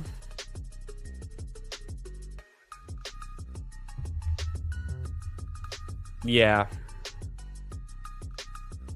I think so. I would agree. I 100% agree with this. It's pretty much what I did too. It'd be easy to get back up to like 20% Grazerman. Let's assume Spawn's gonna sit the cog. Grazerman plays. Bridgman, hard to know. Novak, hard to know. Valimaki should play. Goddard, hard to know, but I'm gonna have to still fill out this cog in this John Deere anyways, in this Canadian. So I need grinders from here on out. I've got the majors and the Siggies filled. Let's start to get some grinders here.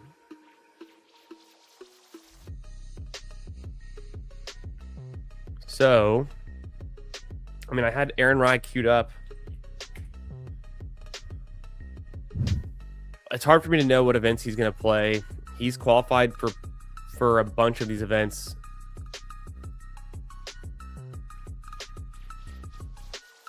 I have a lot of Rye. Let me get off of the Rye pick. If he's a guy you need, it's fine, but let me do something different. You Davis Thompson, I have a kind of a good amount of him too. He just kind of, I think he even plays Canadian this year without his signature event status. Davis Thompson was a signature event guy last year. He lost his status, but he's not too far off.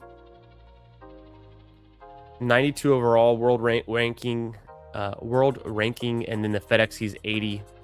He's currently not any majors. He's good at the John Deere. We know that. He's pretty good at the American Express.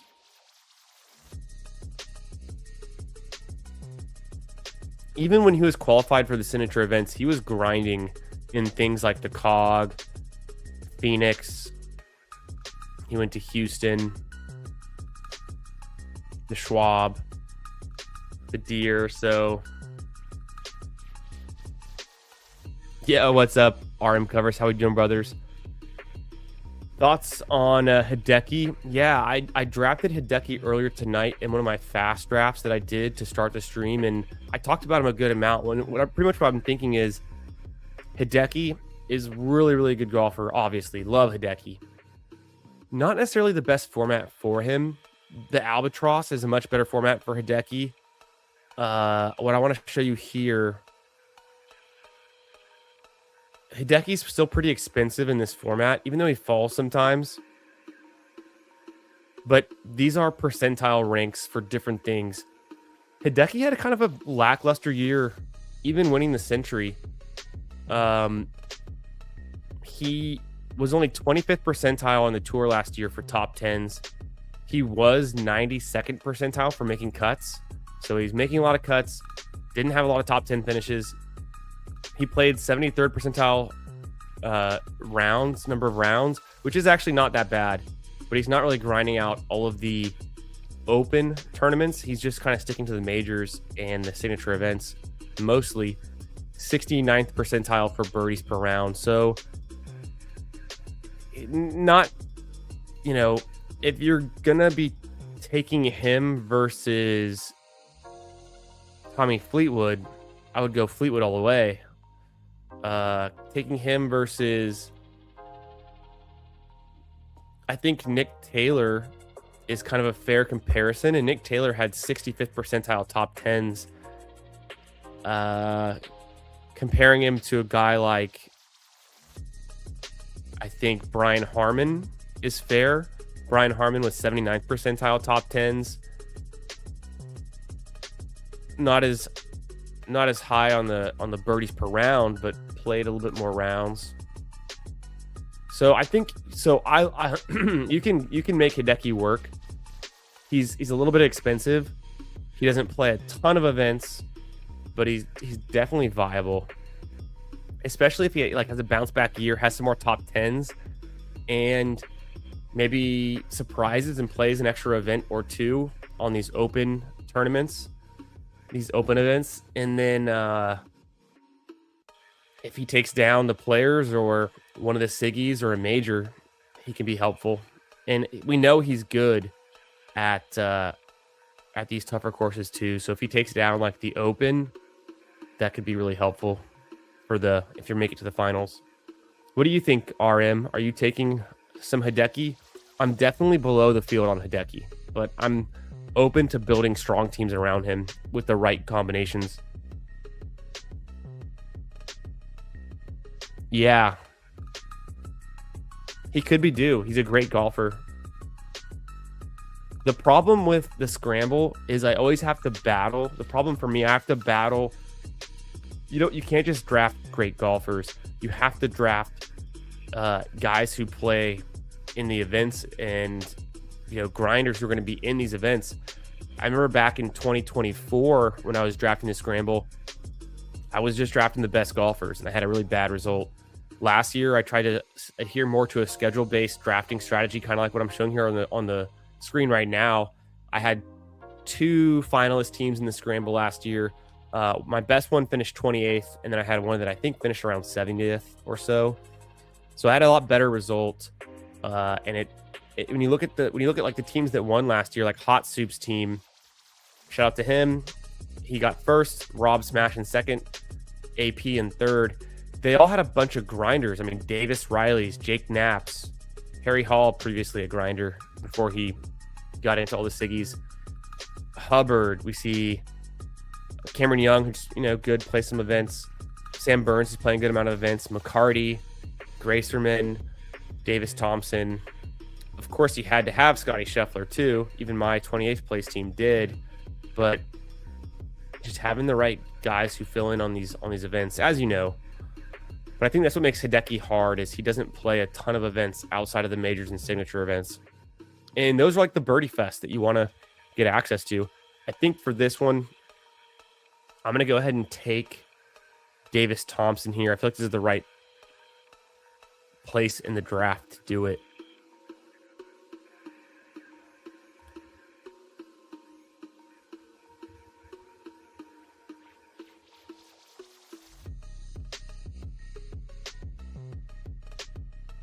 Gives me one more player I'm pretty confident will be at the Cognizant.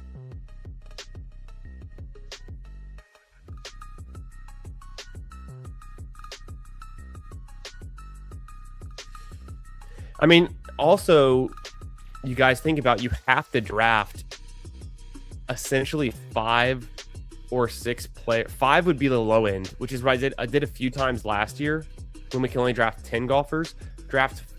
So last year I would draft like 5 players who are in the signature events in the majors, and then I would draft like 5 golfers who weren't, and I'd hope that a lot of them could play into the signature events or play into the majors, and they would, and that would end up working pretty good.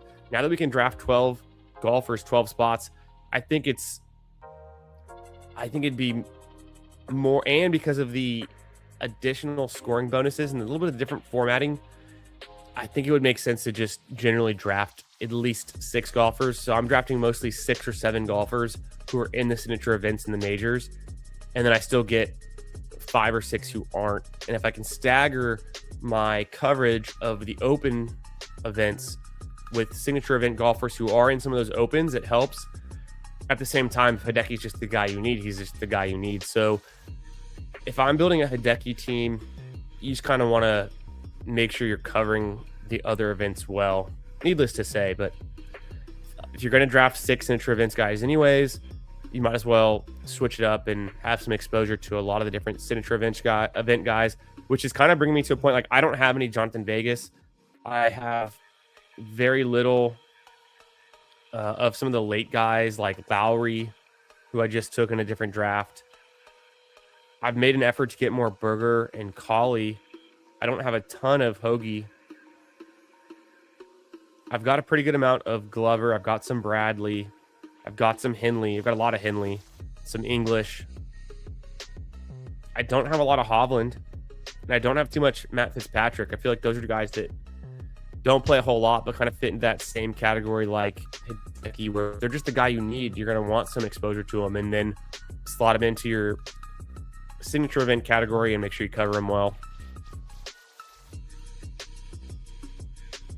Yeah, that's what I'm saying. I took a Hideki share on a Scotty Scheffler team tonight, and I almost instantly regretted it, but I want to have some exposure. Honestly, I did regret it a little bit because you'd want to have Hideki kind of on a non-Scotty team. On a Scotty team, I feel like you should be definitely getting more grinders. And Hideki is almost a bet that Scotty is not having it's not necessarily a 1-for-1, but just imagine there's only so many signature events. There's 8. There's only so many majors. There's 4. And then you have the players.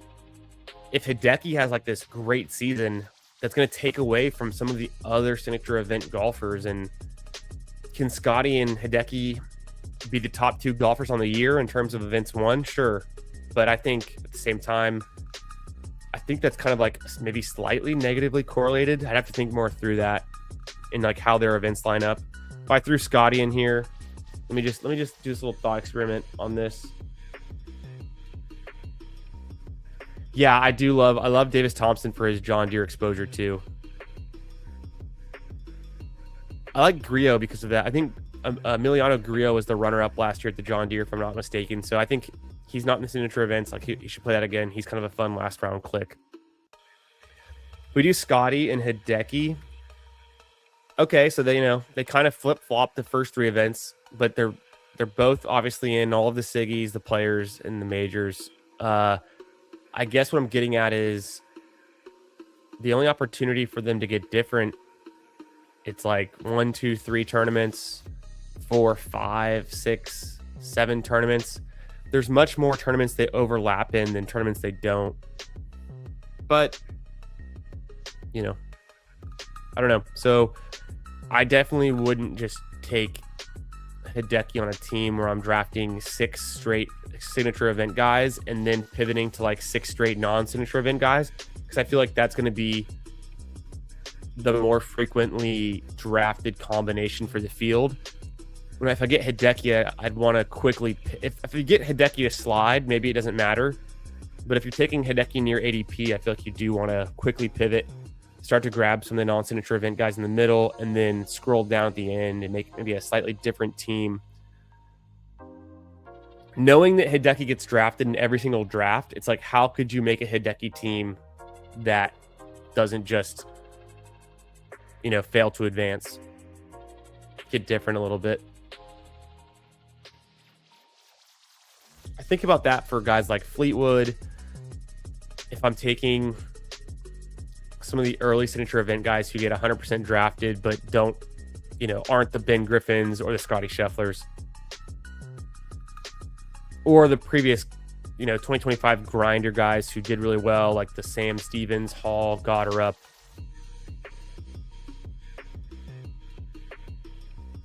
Yeah, Jeff, you and I have a very, very, very similar strategy. I can tell by the way you've been mentioning your players and things tonight. I would definitely agree. This is probably 80% of my drafts kind of follow this format naturally, and then I'm making more of a conscious effort.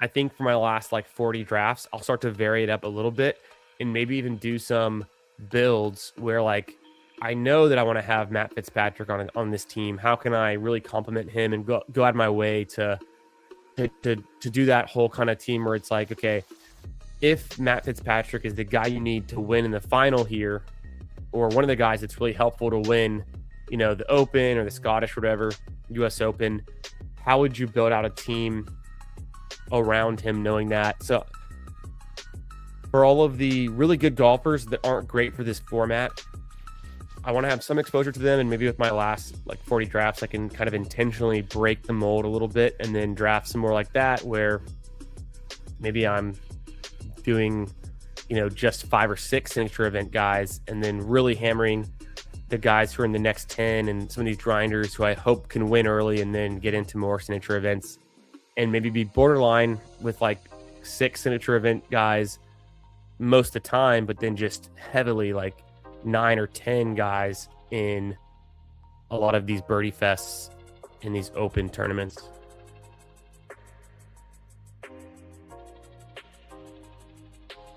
Good stuff. Davis Thompson on that one.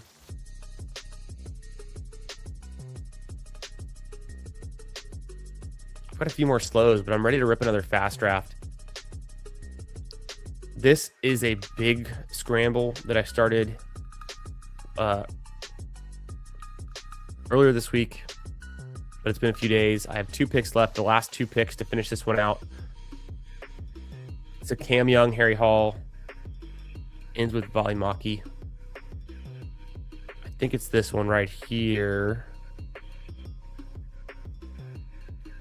But I've got Russell Henley on this team. He was falling pretty late.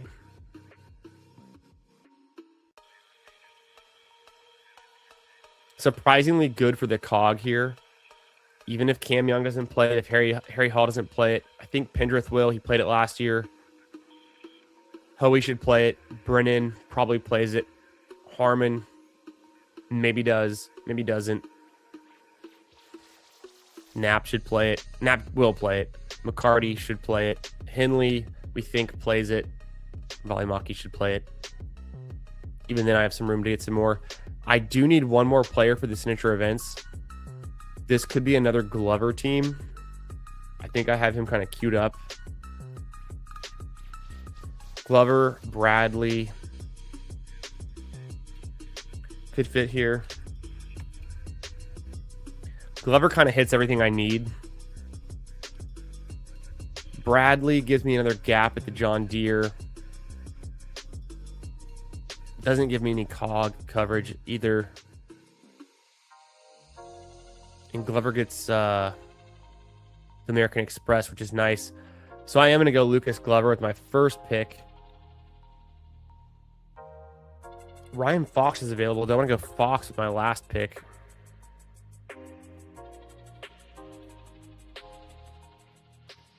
No, I'm going to go someone who plays the John Deere.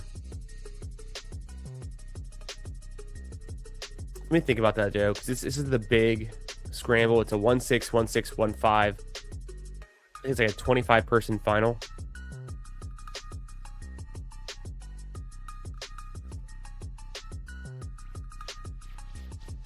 Yeah, no, this makes sense.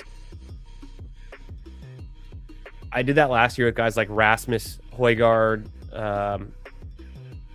Nikolai Højgaard, and some of the other DP World Tour guys who are kind of half in, half out. This year I'm doing it a lot with like Aaron Rye.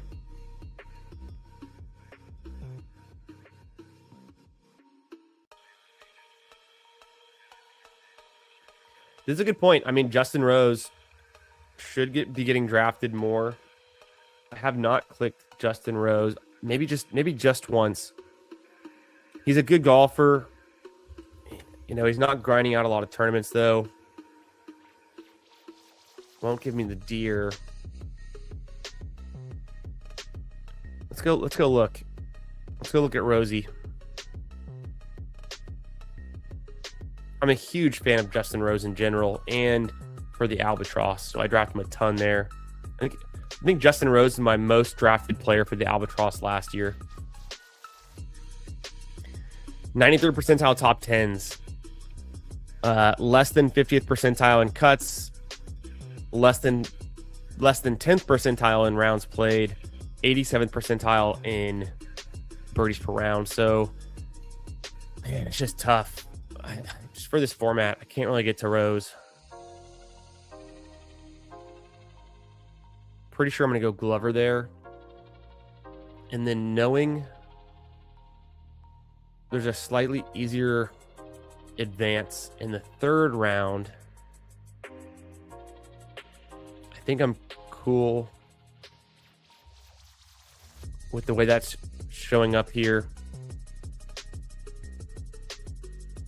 But I want one more guy who's going to play CJ in the John Deere, the Scottish. Everything else seems covered. I'm going to prioritize that. So someone who gives me CJ. And then I want them in the John Deere and the Scottish. ADP after 50.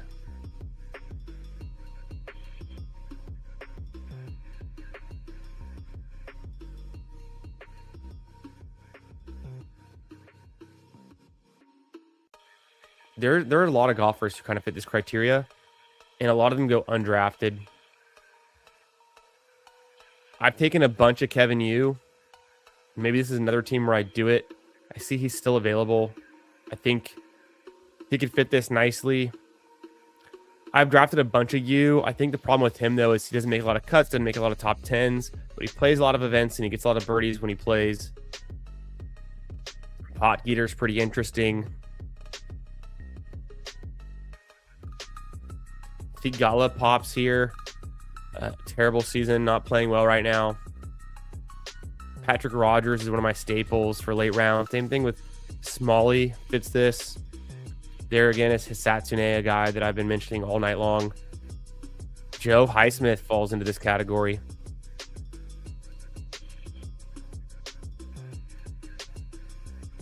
Maybe we get different. Maybe we get some Joe Highsmith. Shout out to Reflect the Sun. Let me see if Highsmith's available. He is.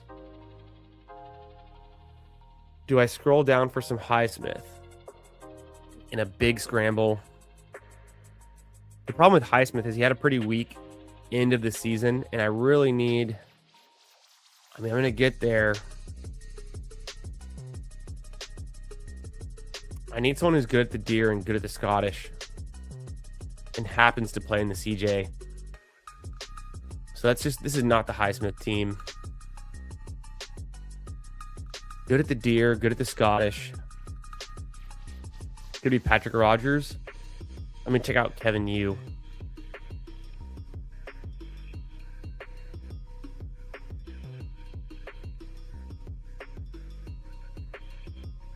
Oh, Rose is committed to the American Express. Okay, I think I have that in there. I love you. Yeah, little does she know, I mean Kevin Yu.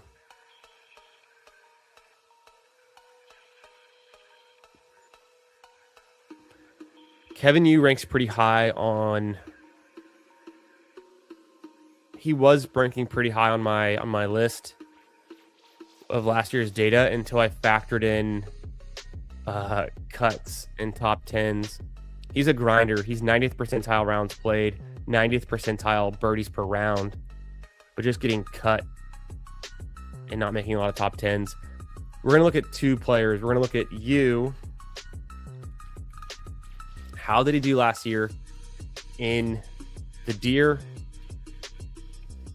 The Scottish 21 at the Deer's not bad. 34th at the Genesis Scottish. I don't hate that. The CJ's 29. So, I mean, 3 at the Canadian. I've been drafting a lot of you. Who else did I say? I think I highlighted you. We could look at Rogers, Smalley. I don't know about Marco Pingay. I just don't know what to expect. I think he might play a lot of DP World Tour events, and I don't know what's going on. So hard for me to take a lot of Pingay. Patrick Rogers. I thought his last season was kind of underwhelming. Cut. Top 15 at the CJ Cup. He was a little bit better early in the season. 2024, the Deer, 34, didn't play the Genesis. 2023, cut. So, yeah, Rogers, I've clicked a bunch of, but for this need, for this team, he's not really getting there for me. Let's look at Smalley.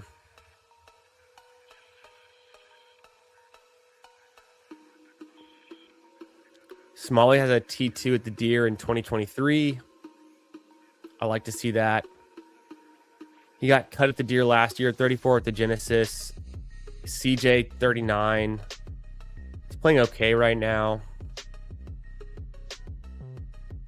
T3 at Butterfield. T4 at the Bay Current.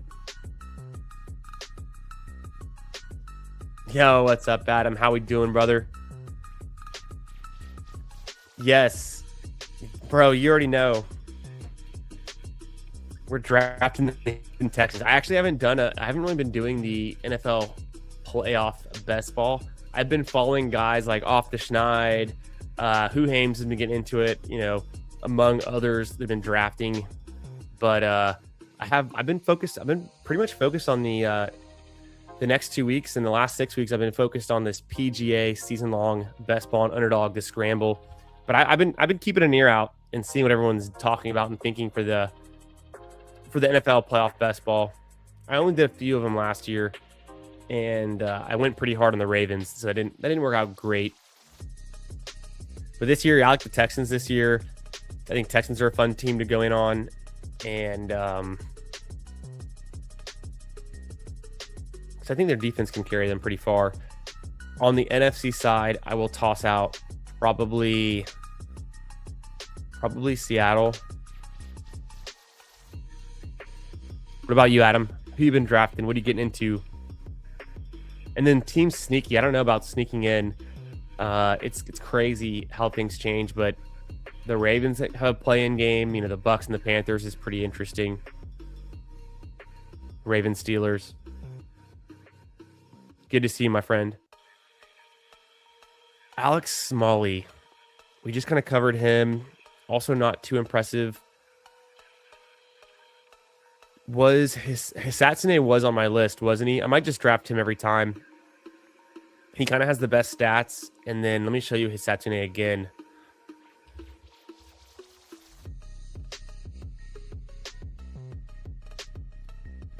At the Genesis cut, Deer tied for 60th.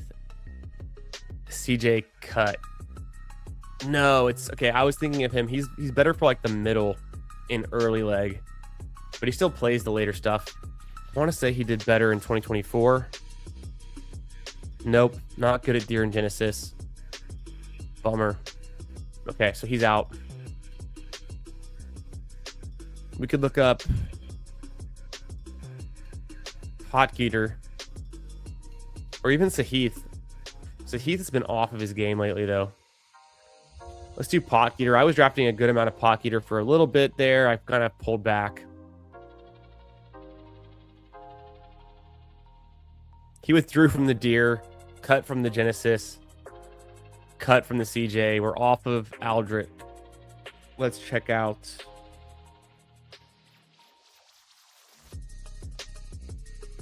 Let's go with their names. We can do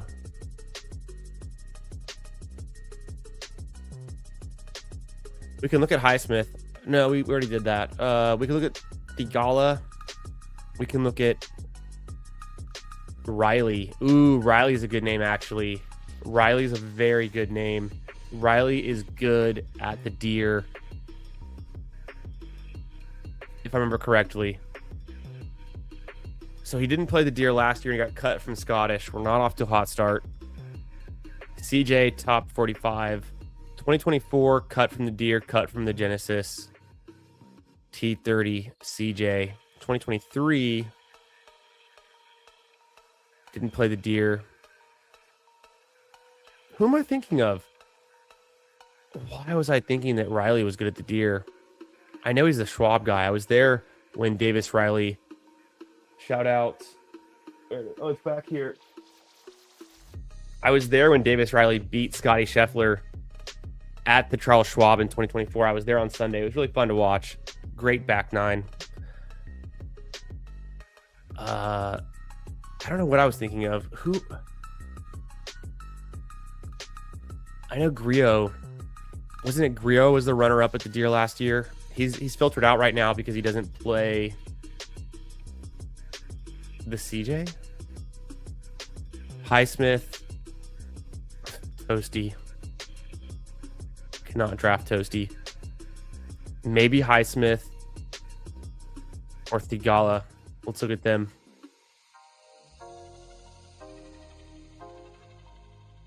The 49ers. Yeah, Patriots, of course. I think so. Chargers. I feel like with the Chargers, they spread it around so much. It's hard to know who to trust, right? But good teams for sure. I just looked at what the Texans did to the Chargers last week, and it makes me less excited in the Chargers offensive line being banged up.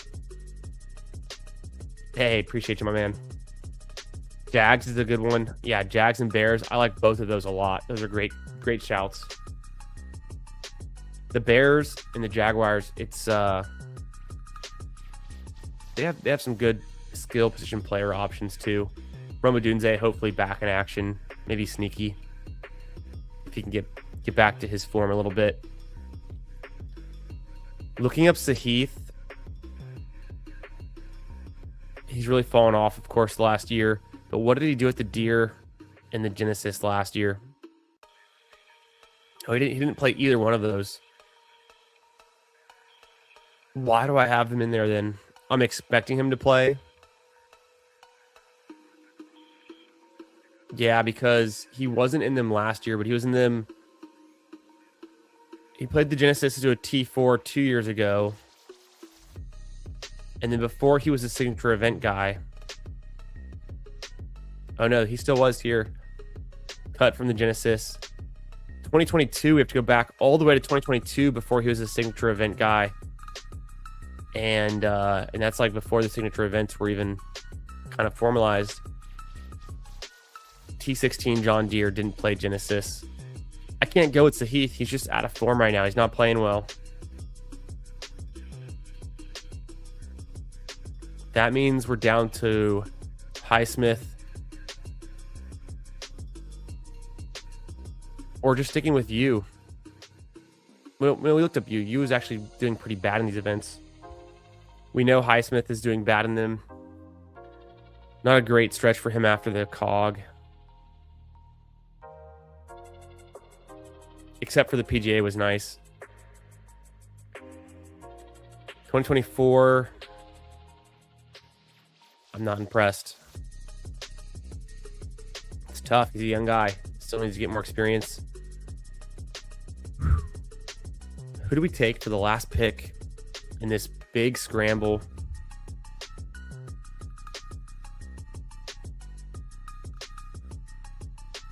Maybe it is just Brian Campbell. Brian Campbell, Smalley, or Rogers.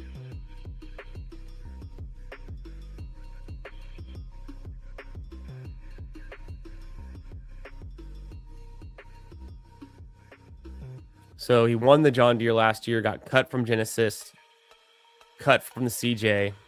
Year before, Campbell wasn't a full-time tour player, so I feel like people have given up on Campbell so quickly. We have to go back to pretty far back before that, but won twice on the PGA Tour. Doesn't get a whole lot of love.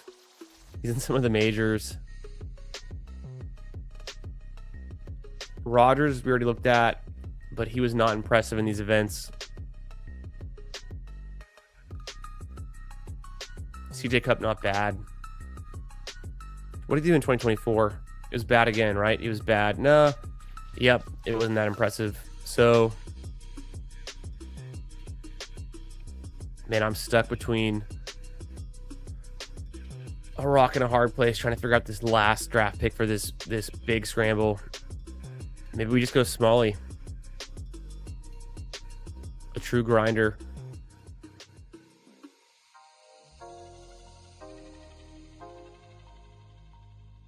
Cut 34, 39 is the best we can get.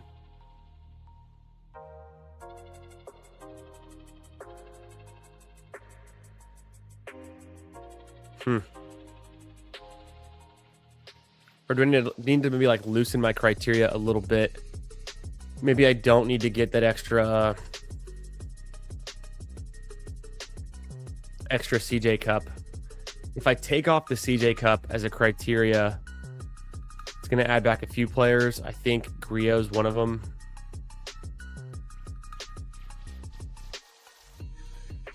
We've got in here now Bud Colley, apparently. I don't see him available in the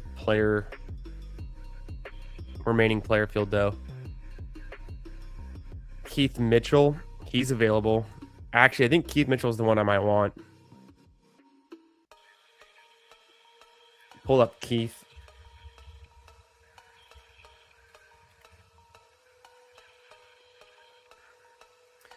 Yes. Yeah, I do play golf. Started playing again a lot more last year. Can break 90, but barely. Love to play when I can. Hell yeah, brother. Yeah, I grew up playing a little golf, but I kind of fell off during college, and then more recently, I'm probably playing 18 about once or twice a month, unfortunately, so it's not that frequent. I did play last weekend. I played 2 rounds of 18 with my father-in-law. He plays like 3 or 4 days a week, so I get to play with him a good amount. And then I grew up playing with my dad and my brother. My dad had a back injury, so he's been sitting out golf for like 2 years now, and he's hoping to get back soon, but he had to have a back surgery, so he's kind of off. So that's been tough because I don't get to play with him right now. And then my brother lives in a different city. He lives in Fort Worth, but he plays 18 about twice a week.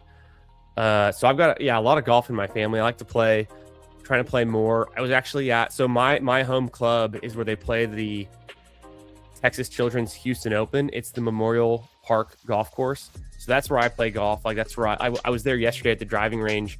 The driving range was actually closed on New Year's Day, but I was putting and chipping for about 2 hours, getting some reps in.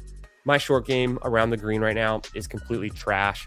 Like when I played 2 rounds of 18 in North Austin last week at my father-in-law's country club, and it's a pretty tough course, but I didn't play great. I was terrible. I had like 2 blow-up holes in each of the rounds where I just was back and forth across the greens. That was my biggest weakness right now is my probably within like 40 yards to about 20 yards off the green, I'm just in trouble. And I've actually was pretty good at like my chip shots when I was younger, but now I've lost the touch, and I have this gap wedge that I just have not honed in. If I take a full swing with the gap wedge, I have no idea how far it's going to go. 110, 190. I do a half swing. Am I going to get 40 or 60 yards out of it? So I haven't really honed the new gap wedge in yet. I've only been playing with it for about a year. But then other than that, putting was pretty good. Irons are great. The fairway woods are incredible. My driver is long as hell, but just slicing it every other tee box. So my off the tee is pretty weak right now. Ball's going OB. The course that I play with my father-in-law, the OB is like there's no forgiveness. There's not a lot of rough. It's like it's hill country, so there's a lot of cliff sides. There's a lot of creeks and rivers. There's cactus and sharp hillsides and cliffs, literal rocky cliffs. And so if you hit a ball OB, just like no chance it's gone. And there's not a lot of forgiveness, not a lot of landing spots in the rough. So if you're out of the fairway, you're screwed. And then there's also houses lining like the entire second half of the front nine and the first half of the back nine. And so if you get out there off the tee like I do and you overcorrect for a little slice, then you're going to go OB to the left and you're going to be in a bad spot against the houses and you lose your ball. And if I'm pushing in to out off of the tee, so I've been slicing it with my driver too much. But I had some nice holes. Had a few pars. I had some birdie chances, but didn't land any birdies in the 2 rounds that I played, which sucks. But not a very easy course. I think the handicap overall for the course, I think it's like around, I forget what he said. It's like an 11 or 12. So it's actually decently hard course. Or it might be lower than that. I'm not sure. It might be lower than that. I know that my father-in-law, his handicap is like currently, and he had an ankle surgery 2 years ago that set him, or maybe 2.5 years ago that set him back for a bit. He lost a lot of power. I think his current handicap, he was telling me, he's like a 10 or a 12, and it's a par 70 course. He's like a 10 or a 12 handicap, and he used to be like an 8 handicap. So I can't remember if he was telling me that's his handicap or if that's like the expected kind of handicap on the course for the average player. But yeah, man, I need to get out there playing more. The course that I grew up playing on in my neighborhood is no longer in existence, which is really sad. It went under in the last 10 years and they destroyed the course. They turned it into an open grassland and park. So it's really sad.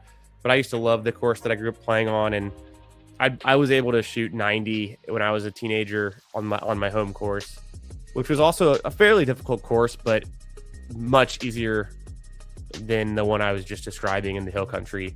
Just more forgiving. You can actually play out of bounds. You can hit it through the woods. You can take little shortcuts if you end up in the woods, kind of thing.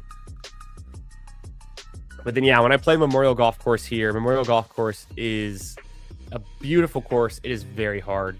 A lot of undulating, not a lot of hills. It's pretty flat, but a lot of undulation. And then there's just, there's bayous that run throughout, little rivers that run throughout the course. And it's a tour quality course. And so it's pretty tough. And you have to be really long on it too. Like I think it plays kind of long. Yeah, I know. I had a ton of bogeys. I just had so many bogeys, which is actually fine. I'm fine with like 1 over on a lot of holes, but it's just when I have a blow up where I get like a triple, just terrible.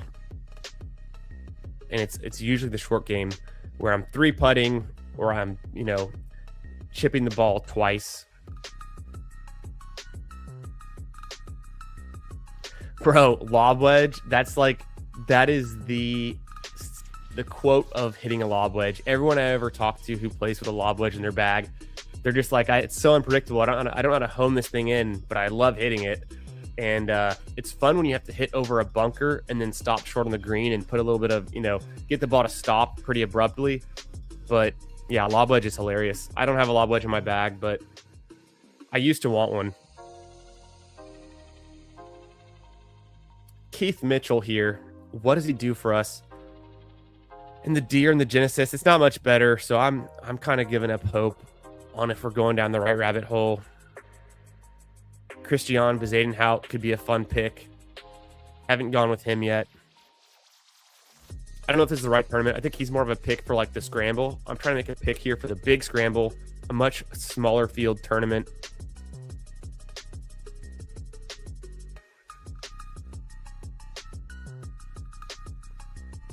think I'm just going to end up going with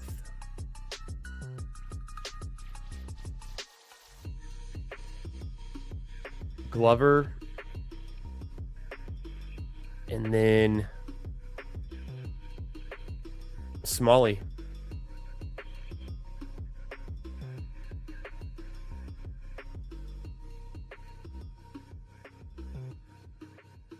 Go with Glover and Smalley. Let's plug it in at least. Smalley gets me to 214. That's not a huge total for the number of events expected to be played. If I did it with Rogers, I probably get up to... No, it actually goes down.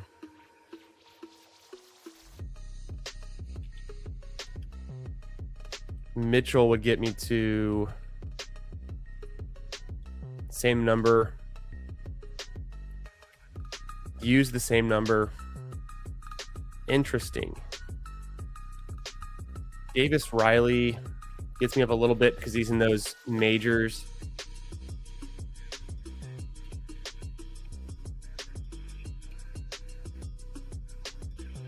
And I'm kind of expecting him to play the John Deere, but he didn't play it last year.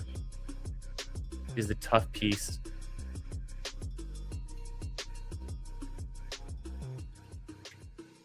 Hughes is not in the Deere. That's going to be a game. That's going to be I don't know if I can take that. And then Whaley doesn't get the Scottish, which I kind of feel like I need that here.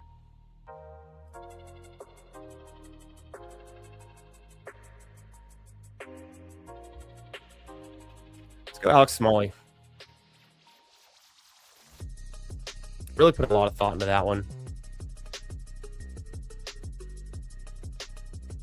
It's for my big scrambles. Finished off with Glover and Smalley, guys who I hope can help me out in that fourth and final segment. I make it there. Try to ship this one for 40,000, the big scramble. So kind of a nice, very nice first place prize. And a much smaller tournament than the scramble, which is 56,000 entrants. In the finals, 261. The big scramble is, I don't know, like less than 2,000 entrants, and the final is at 25. Yo, what's up, FK? How we doing, brother? Good to see you. Caught you earlier today during the Pat Mayo stream. Always good to see you, brother. Eckroat's pretty off the board guy. I like when I need a JDC guy. Yeah, I do like Eckroat. That's a good shout. I think with Eckroat, does he typically play the Genesis? I was trying to like really fit a specific combination there when I didn't have too much. I didn't have any like player selections left. Eckroat's a guy that likes to go to the Barracuda, or he likes to go to the ISCO. He played the Genesis 2 years ago, got cut. I did remember looking this up. He plays the Genesis when he gets into the Open, but he wasn't getting into the Open last year. I think he was trying to get into the Open here in 2023. Yeah, I like Eckroat. I drafted him a good amount last year in the scramble. I think he's a good pick.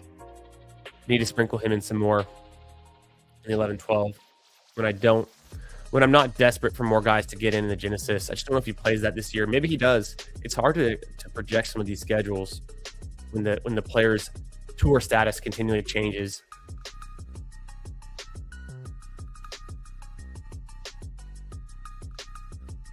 Yeah.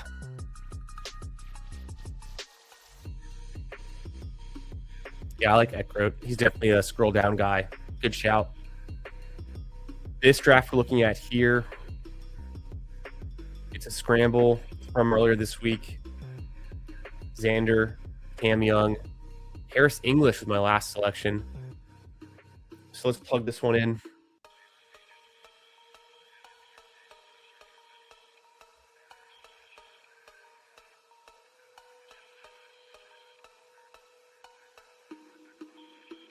This is Xander team. Do we get a bounce back full season from Xander Schauffele, reminiscent of his 2024? Maybe. On this team, I probably need some cog help. If we assume that, does Cam Young play there? Probably does. Sam Stevens, unsure. Rico should play. Max will play. Gerard, unsure. Goddard, unsure. McCarty should play there. English won't, we don't think. So I'm potentially at 5 right now. Worst case scenario. I need some more Deere, some more Scottish, some more CJ, and some more Cognizant. And I'm good on the majors. I do need one more Canadian, but I'm not that worried about it. Let's get the grinders. Time to pull out the grinders. Higo is the guy I have highlighted. And I have back-to-back picks because I picked from the 6-7 spot. Yeah, FK. I've got about 40 scrambles left. After tonight, I might be... We'll see how many more fast we can fit in tonight. But I did a bunch. I've been drafting every day that's been open. And I maxed the Pat Mayo. I think that was 15. Or was that just 10? 10 max. And then I've done 3 big scrambles. I'll probably do somewhere less than 10, but I kind of like the format in the size of the field, in the size of the final. So I'm thinking I might do a little bit more big scrambles than I was originally anticipating. 10 would be like my max, I think. I don't know if I want to get there, though, or if I have time to get there, especially with the slow drafts, the clock moving to 4 hours. And then, yeah, I'm definitely going to try to max the scramble if I can. If I get there and I only have 120 teams, I'm 130 teams. That's probably fine, too. It's going to be tougher to fit in the slows now that they've moved the clock to 4 hour. When it gets to like 1 hour clocks, that's when I stop drafting slows, and it becomes a little bit too much of a slow draft hell. So I'm going to try to get some more fast in this weekend. Do as many as I can.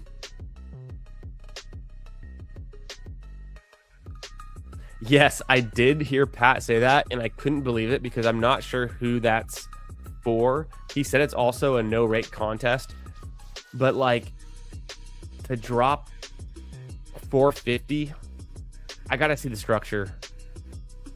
What is it going to be? Like 3 out of 6 advance for each leg, and then like a 30-person final or 10-person final. If it was a 10-person final and it was a 3 out of 6 advance for each leg,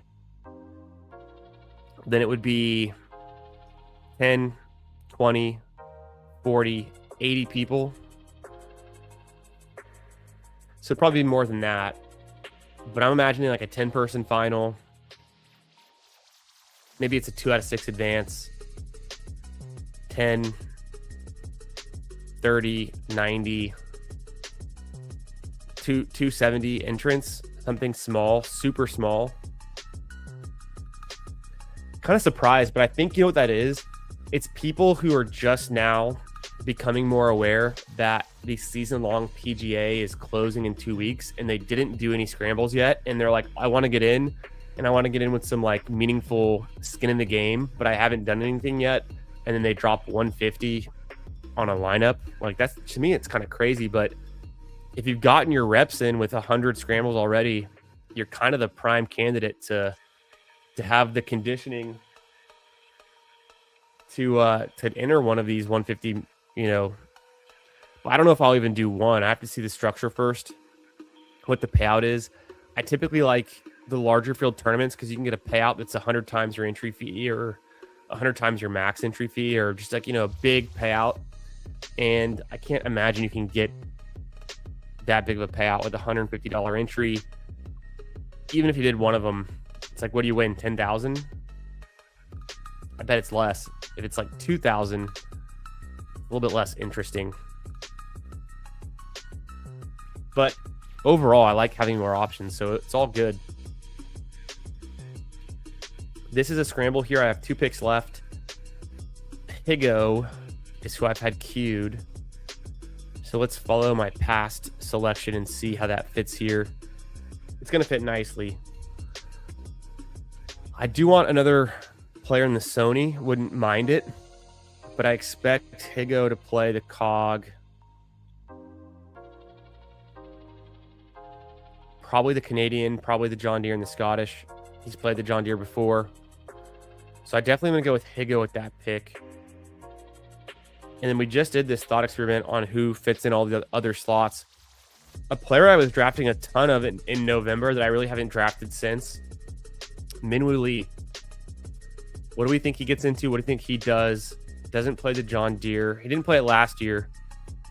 He doesn't typically play a ton of events, which is kind of his issue. Has he ever played the John Deere? I can't remember him playing it. So maybe not the right format for him. It's tough. With Minwoo Lee, I really like him as a golfer. I was there last year in Houston when he won the Texas Children's Houston Open, but he's only playing 19th percentile rounds. He doesn't have the birdies per round to back up playing so few rounds. He's a good golfer. It's not really the format for him in my mind, unless he turns into a grinder all of a sudden. Is this the draft where we want to go with a guy like Matty Schmid?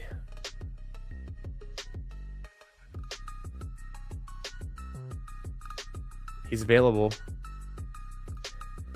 Doesn't give me another Deere, but he does fit into some of these events. He's a good player. I want to focus on getting some points in the Deere. This time I don't necessarily need the Scottish, but it's a nice to have.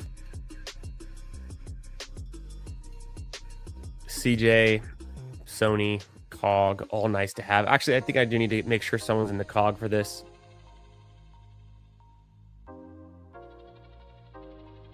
Yes, I know. When we've been talking about the full tournament weeklies, I mentioned it earlier in the stream here too. I'm super pumped for it. Talked about it last night too with TJ. I really did not like the single round showdowns.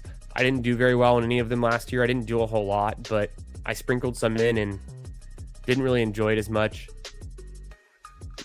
I think the full tournament long ones would be much more interesting, and it reinforces good drafting because the volatility day to day was so difficult, as you know.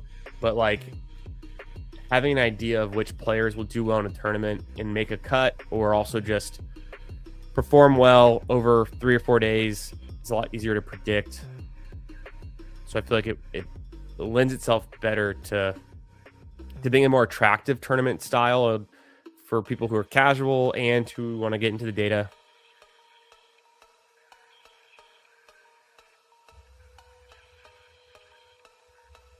Griot is still available. I might just go with Emiliano. He's a player I've been taking a bunch of lately. Doesn't get the Scottish. He could play it. He's in a bunch of the other stuff.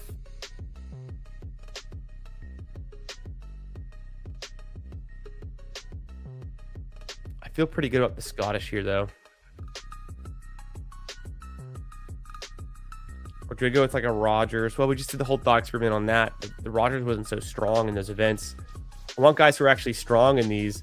I think Griot could do it. He's good at the John Deere.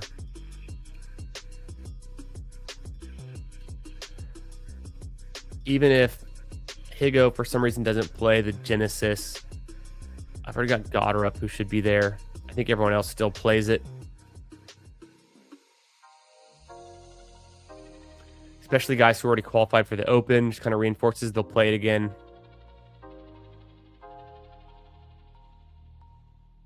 It's tough. I don't want to sacrifice giving up someone that might play the Scottish. I think I have it covered. I'm going to go Higo and Griot with these last two picks.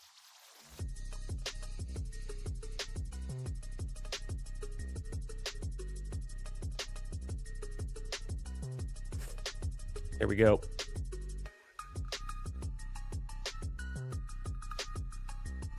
I thought about going Matty Schmid. I do need to get more Matty Schmid. I only have a little bit. I think he's a really good golfer. He could end up playing more events. It's not like he's so behind last year, though. We go to Schmid. He's still 79th percentile in rounds played. Wasn't good at making cuts was his issue. But when he did make the cut, he was doing well, getting into top 10s and making birdies per round. But a lot of those also came outside of the events that we're counting for this best ball tournament on Underdog, the Scramble. I mean, he did do good at Puerto Rico. That doesn't count. He did good at Corrales, Punta Cana. That doesn't count. Myrtle Beach doesn't count. The Schwab is nice. He goes international for the BMW instead of playing in the Deer. The Genesis is fine. So that's the problem for me with Schmid.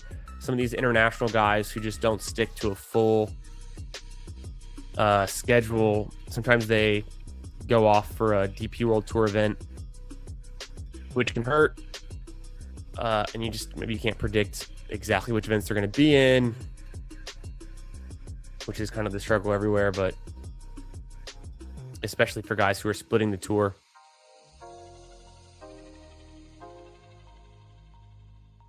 Okay, this isn't early on. This is one we just took Michael Brennan earlier today.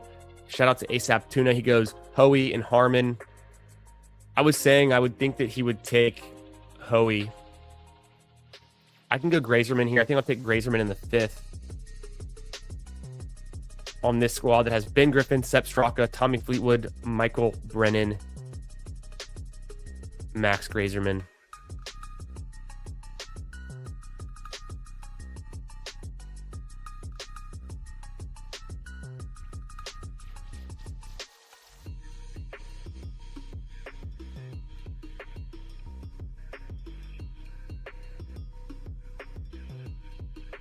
My Grazerman exposure is going to go up, up, and up over this last week. If he goes to live, so be it. I want to be at the field on Grazerman or more, but not too much more. Right now, I'm a little bit below the field. I think once all these slow drafts and these drafts that I'm currently in catch up, I'll be at the field or just above it. Grazerman, super talented. Just the risk that he goes to live would hurt. We've gone through this before with Hatton 2 years ago, and to a lesser extent, McKibben last year.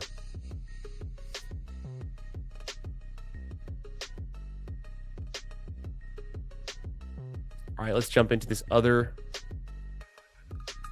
slow draft. And before we do, let's just see what we can do in the lobby here. Can we fill a fast draft? Let me see how close we are on a scramble right now. 20-second clock. Waiting on 2. I'm going to go let the dog out real quick, grab some more water, and then let's see if we get this thing filled.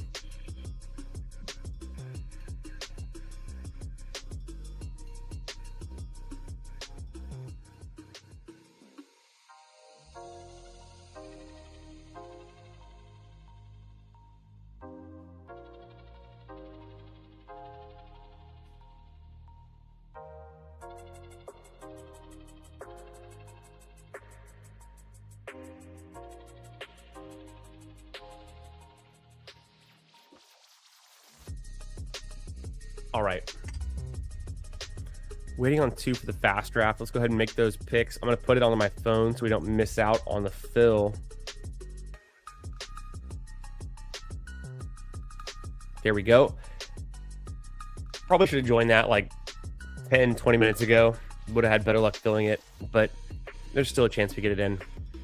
Here we are with another slow draft from yesterday. Which one is this? This is that other Fleetwood team that had Hall and Scheffler on it. I'm going to plug this one in and see what we're working with. I mean, I kind of already know the answers and where I want to go in rounds 4 and 5. 2 picks here back to back. Not something you see every day. Corey Connors coming back around. I do like that. Mix him in with Hoey or Brennan. But is it even worth getting Corey Connors is kind of the question. Going to the data for Corey Connors. We know he's in the signature events. He performs really well in kind of the early middle season in the Texas swing. So Connors, 96 percentile top 10s, 96 percentile cuts, only 59th percentile rounds played though. And he's below the 50th percentile for birdies per round. So for a guy who doesn't play as much as he could, at least he's making cuts, at least he's making top 10s, but he's not playing a ton of events that have so many birdies. The reason being is he skips out on the American Express, he skips out on the Cognizant, he's playing some of these tougher events, plays the Valspar, Houston. He doesn't play Houston, he plays the Valero, Masters, Heritage, Miami, Truist, PGA. So does he skip the Valero this year and instead, give himself a break before he goes into those string of 5 events? I don't know, maybe. Doesn't play CJ Cup or Schwab. He does do Canadian, of course, being a Canadian. But no Deere. Does play the Scottish going into the Open. Still 2 more to start on this fast scramble. I'm going to go ahead and tweet it out just in case somebody else on there sees it and wants to join.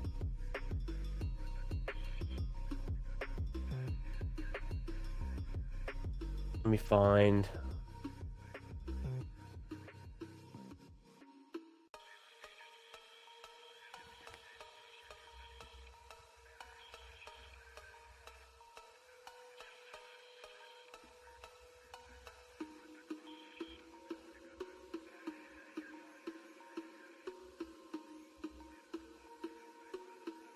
Okay, I'm tweeting this one out. We're looking for 2 to start a scramble.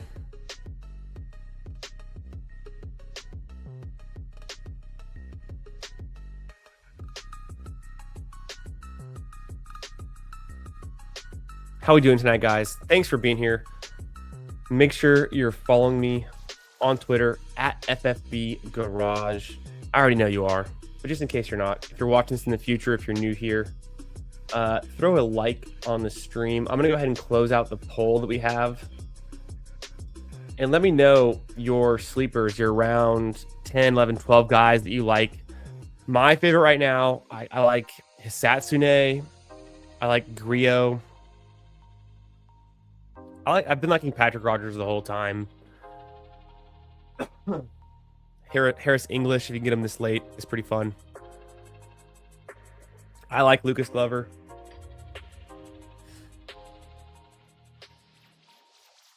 Boom, we end the poll there.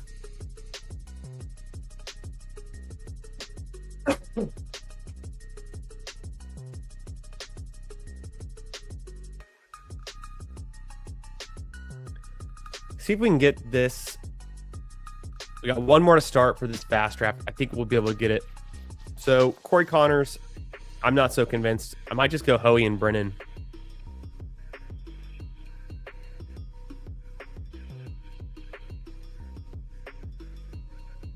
Because I took Fleetwood,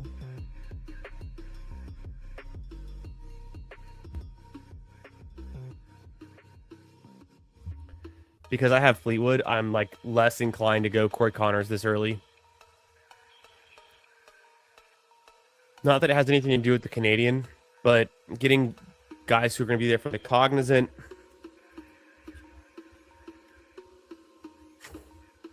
I think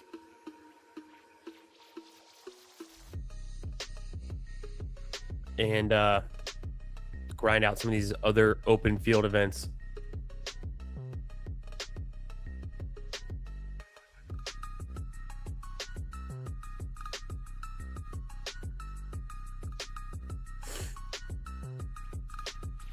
Still waiting on 1 more to start for this fast draft in the scramble.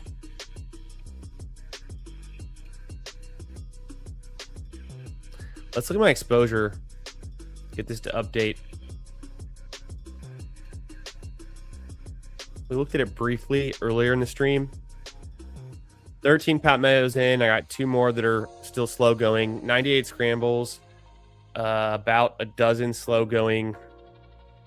I've got three big scrambles. I think we just finished our first big scramble slow. 2 other slows that are still going. That'll show up here soon. So I think, like I said, I have about 40 scrambles left. I think 41 to be exact, once this fast fires off. I was drafting a bunch of Russell Henley early and often. He's fallen in ADP a bunch during the tournament. So is Aaron Rai, has been up and down a little bit. Higo's been falling a little bit. Cam Young's been pretty steady.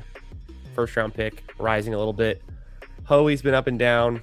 But Seb Straka, got a bunch of him. So I remember drafting a bunch of teams in November, end of November, beginning of December, and the landscape has shifted so much once ETR and Pat Mayo came out with rankings over the last 2.5 weeks. The landscape has dramatically changed, and the projections have changed. The expected tournaments and events that players are going to be in have slightly changed.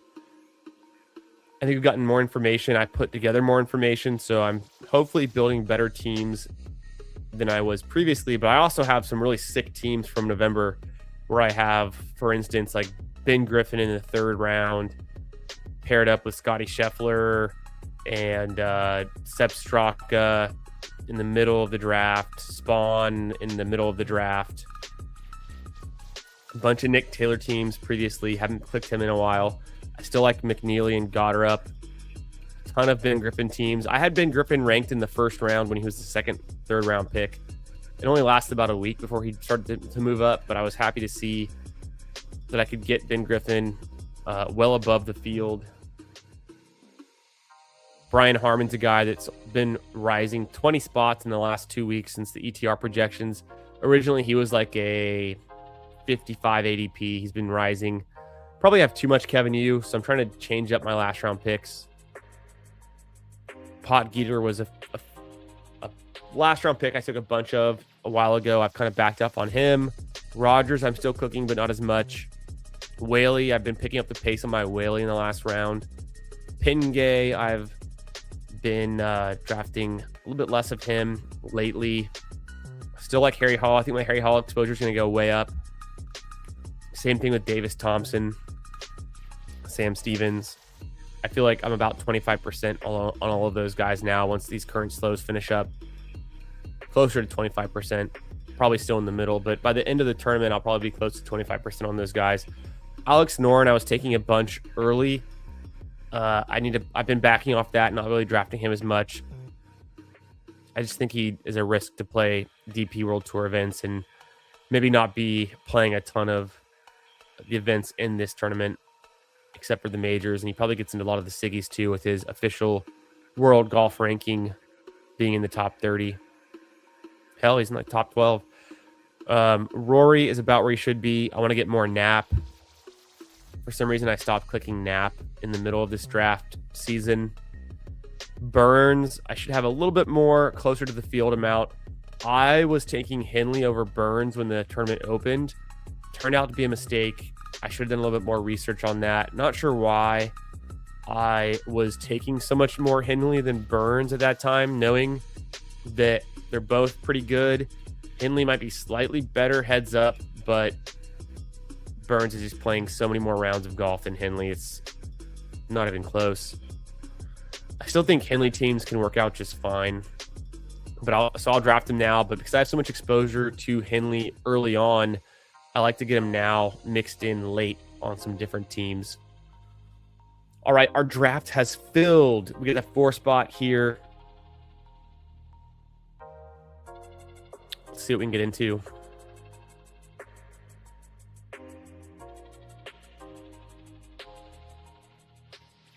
Hope you guys are having a great Friday night. Looking forward to a nice weekend, first weekend of the year. I think so. Maybe Burns falls to me. I'd give him if he doesn't. I'd give him if he does fall. Siwoo Kim, I need to get more exposure to in general. I started fading Siwoo Kim for a while in the middle of this draft season with the live news. I was taking Cam Young. I still am taking a lot of Cam Young.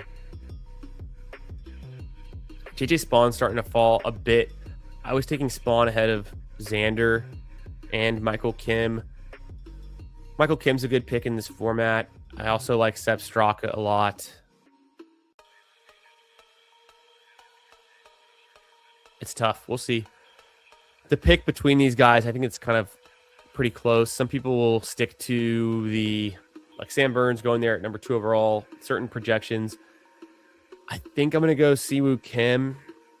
I could also I'm cool with any of these guys. I'll just see who comes back around. Hopefully one of them does. But let me get some more Siwoo Kim. I'm trying to get my exposure up on him. Make up for it kind of late. Oh my gosh. So I just completely overlooked the fact that Ben Griffin was there because I didn't have him queued up and I assumed he'd already been gone. But the person in front of me took Xander Schauffele. I thought he took Ben Griffin. Definitely would have gone Ben Griffin there if I had noticed my mistake, but that's okay. I've got plenty of Ben Griffin teams. We'll survive. Crazy. Ben Griffin going at 5. You don't see that very often, so nice grab. McIntyre's been going earlier. I don't have so much of him either. He's a guy that splits with the DP World Tour events, but I feel like he's a legitimate pick. I'm still going to go Sepp Straka over him.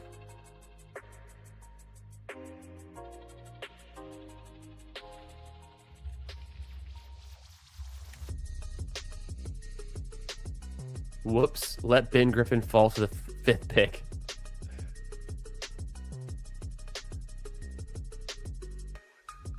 I have a lot of it committed to memory coolers, but I still like to fill it in if I have a minute to do it, especially once we start planning like the last 5, 4, 3, 2, 1 kind of picks as best I can. But I know what to expect kind of in each round, and sometimes I can plan ahead a little bit. And then also I have this draft open on my phone so I can make quick adjustments and decisions like that. I'm going to take Spieth there from my phone, knowing I like his projected schedule. I think he plays a lot more events. I think he's good. I didn't expect Rory to come back around in this room, but this is where I grab like a Hoey or a Brennan. Got plenty of Nick Taylor.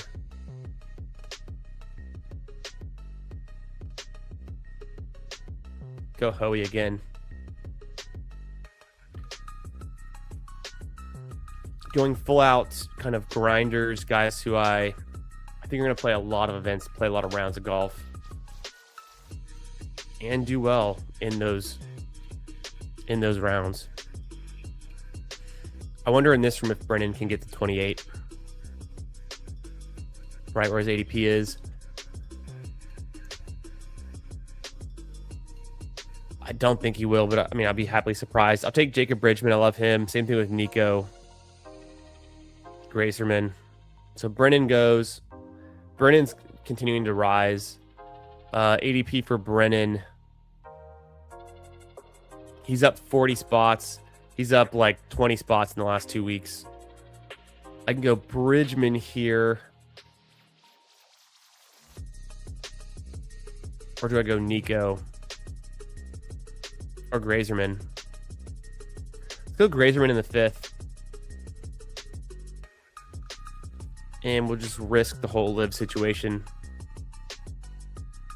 I feel like I'm getting a lot of my next 10 guys. Wow. Bridgman, Echeverria, Harmon, all go. I like those picks.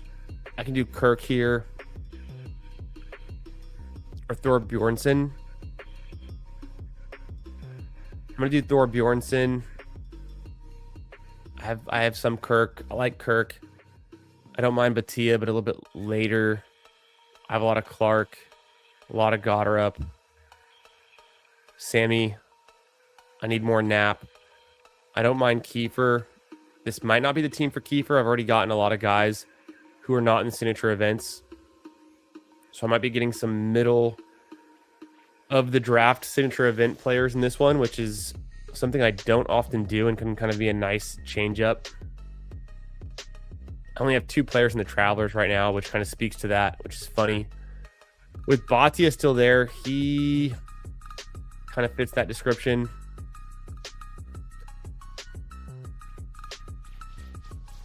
Bhatia at 45 makes sense to me.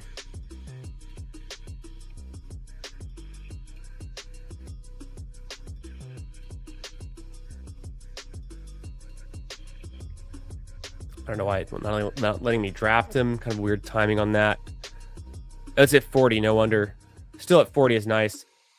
I would love to get Goddard up at 45. I don't know why he's falling. People maybe assuming he doesn't play all the events he did last year. Either Goddard up or Knapp. Oof. Now I have a toss up here. I'm going to get more Knapp. I have a lot of Goddard up. Tom Kim goes 44. So we went with Grazerman, Thorbjornsen, Bhatia, Knapp.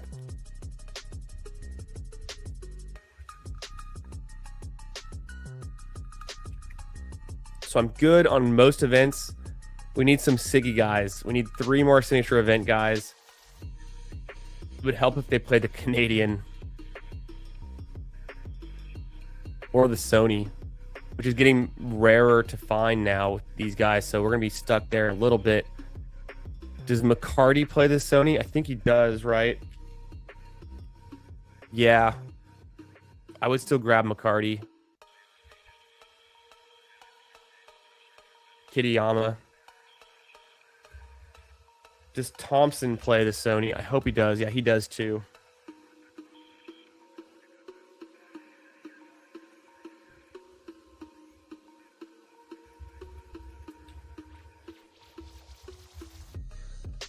I'm going McCarty.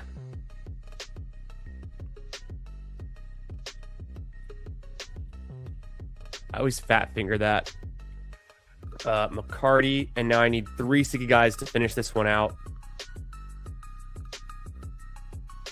We should be in a good spot. If I do Ryan Fox here.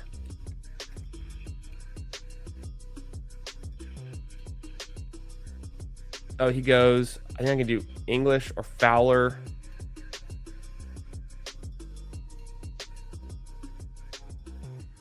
Fox went right for my pick, so I'm going to go English. I still need 1 more for the Canadian.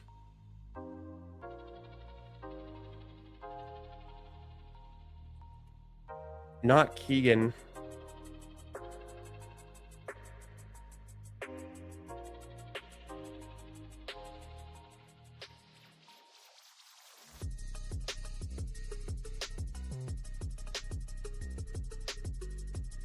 Dietrich could work.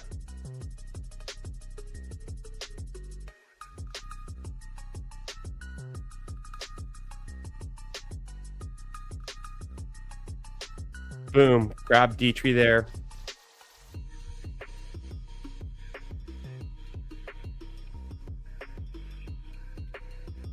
And then it's just whoever I want left in the Siggies. I could do Bud Colley, Glover.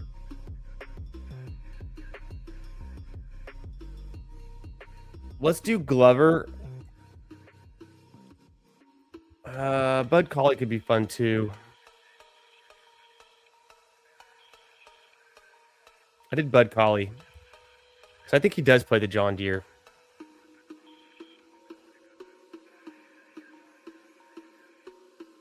That's the mad rush of a 20-second pit clock. Last year was 30 seconds. I think it was a lot more manageable to balance fitting in these players and adhering to a schedule. Sometimes if you reverse engineer it a little bit, it's easier. So like I knew I wanted to fill out the cognizant early, so I didn't have to worry about it late. But this is like the rare instance where I had to worry about my signature events late. The Canadian, I don't really care about that much. I want to fill it out, but it's not that nice of a tournament anyways. But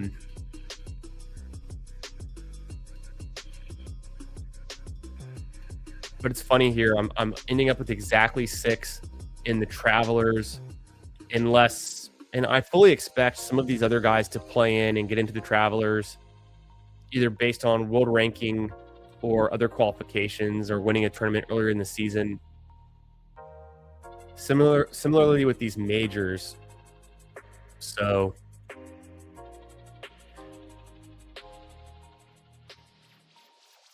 let's see how this team turned out.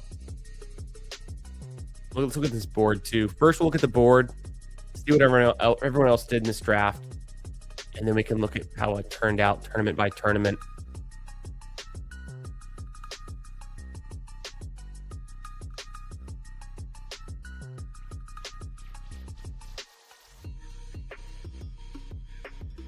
Yeah. Why weren't you in on this one, Jeff? Could have had the 5th pick. You could have got yourself some Ben Griffin late. I know. I think it could have been a keeper team. I just had to balance. I took so many of those guys in the next 10 early, and then next 10 adjacent, like a Dor Bjornsson. I think so too with Bhatia. I grabbed him here. He fit this team nicely. I pushed him to 40. I was glad to get him there. Yeah, Keegan would have been nice. I probably should have taken Keegan. I was between him and Harris English, so that's kind of where that went. And I almost took Ryan Fox too. So I think those 3 guys. Real life golf, yes, Bradley is better than English, and both of them are better than Fox. But in this format, it's more about fitting the schedule and kind of getting what you need out of certain guys in certain rounds, right, in certain tournaments. All right, let's start from the back. The scroll the F down guys. I got Bud Colley, who's a frequently undrafted signature event player. Same thing with Shane Lowry here, but has a much more name, equity, and capital than Lowry. Cootie goes in this one. Bez goes in this one. Griot goes. I'm starting to see Griot go more and more, not just me. Eric Cole makes it to the last round, which I think is a little bit it's underpriced. I think he should be going higher. I think he still plays a lot of events. Fowler, Berger. I take Dietrich, who commonly doesn't go drafted, but he fit kind of what I needed to get that Canadian in, to make sure I had 6 guys in the Canadian. And I like Dietrich as well. I think he's fine. Rogers, Pingay, Rasmus. Sometimes Rasmus goes undrafted, but I've started to see him getting drafted more. The hype on him. He just didn't play a lot of events and doesn't play a lot up front. He's a DP World Tour, like fence straddler with the PGA events. I got Knapp here to help my Knapp exposure. Between Knapp and Kiefer, who knows? Also getting Goddard at 47, I think, is very nice. I was between him and Bhatia. I took Thor Bjornsson at 33. Totally fine place to get him. Grazerman came around in the 5th round. Love to see it. Hoey and Spieth, one of my guys this year, Spieth. Straka, another one of my guys. Siwoo Kim. I'm definitely below the field on Siwoo Kim. I take him here. Surprisingly took him over Ben Griffin, which I wouldn't have done if I would have noticed it, but an interesting combo for sure. Let's look at my tournament scheduling predicting tool and see how we filled it out. We're expecting 9 players at the Sony. I give that an A. 10 at the American Express. That's like an A+. 9 at the Farmers. That works. 11 at Phoenix. Another A. Pebble, the Genesis, and the are filled out with 9 because of all the guys who are in the next 10. That's very, very good. 8 in the Cognizant, and I fully expect 7 out of 8 to stick with it and play. Maybe Colley doesn't play it. Maybe Straka doesn't play it, but at least best case scenario 8, worst case scenario I think 7 playing it. I think this is a very strong start. I think I have a good chance of advancing out of this pod, even though it's a 1 out of 6 advance. In the second leg, of 11 in the players, which is pretty typical. Got a bunch. Got 9 at Houston, 8 at the Valero. Only 6 at the Masters. I think some guys will play in. And I have Jordan Spieth, who is a Masters legend. He always plays well there, so that'll help cover. The Heritage, I think, is covered decently well. I think Spieth gets an exemption there. Miami and the Truist are pretty tough events as it's looking like. So I don't only have 7 guys there, but I'm not too worried about it. PGA, I've got 12 in. That looks good. CJ Cup, only 7. I could probably have 1 or 2 more there to feel really good.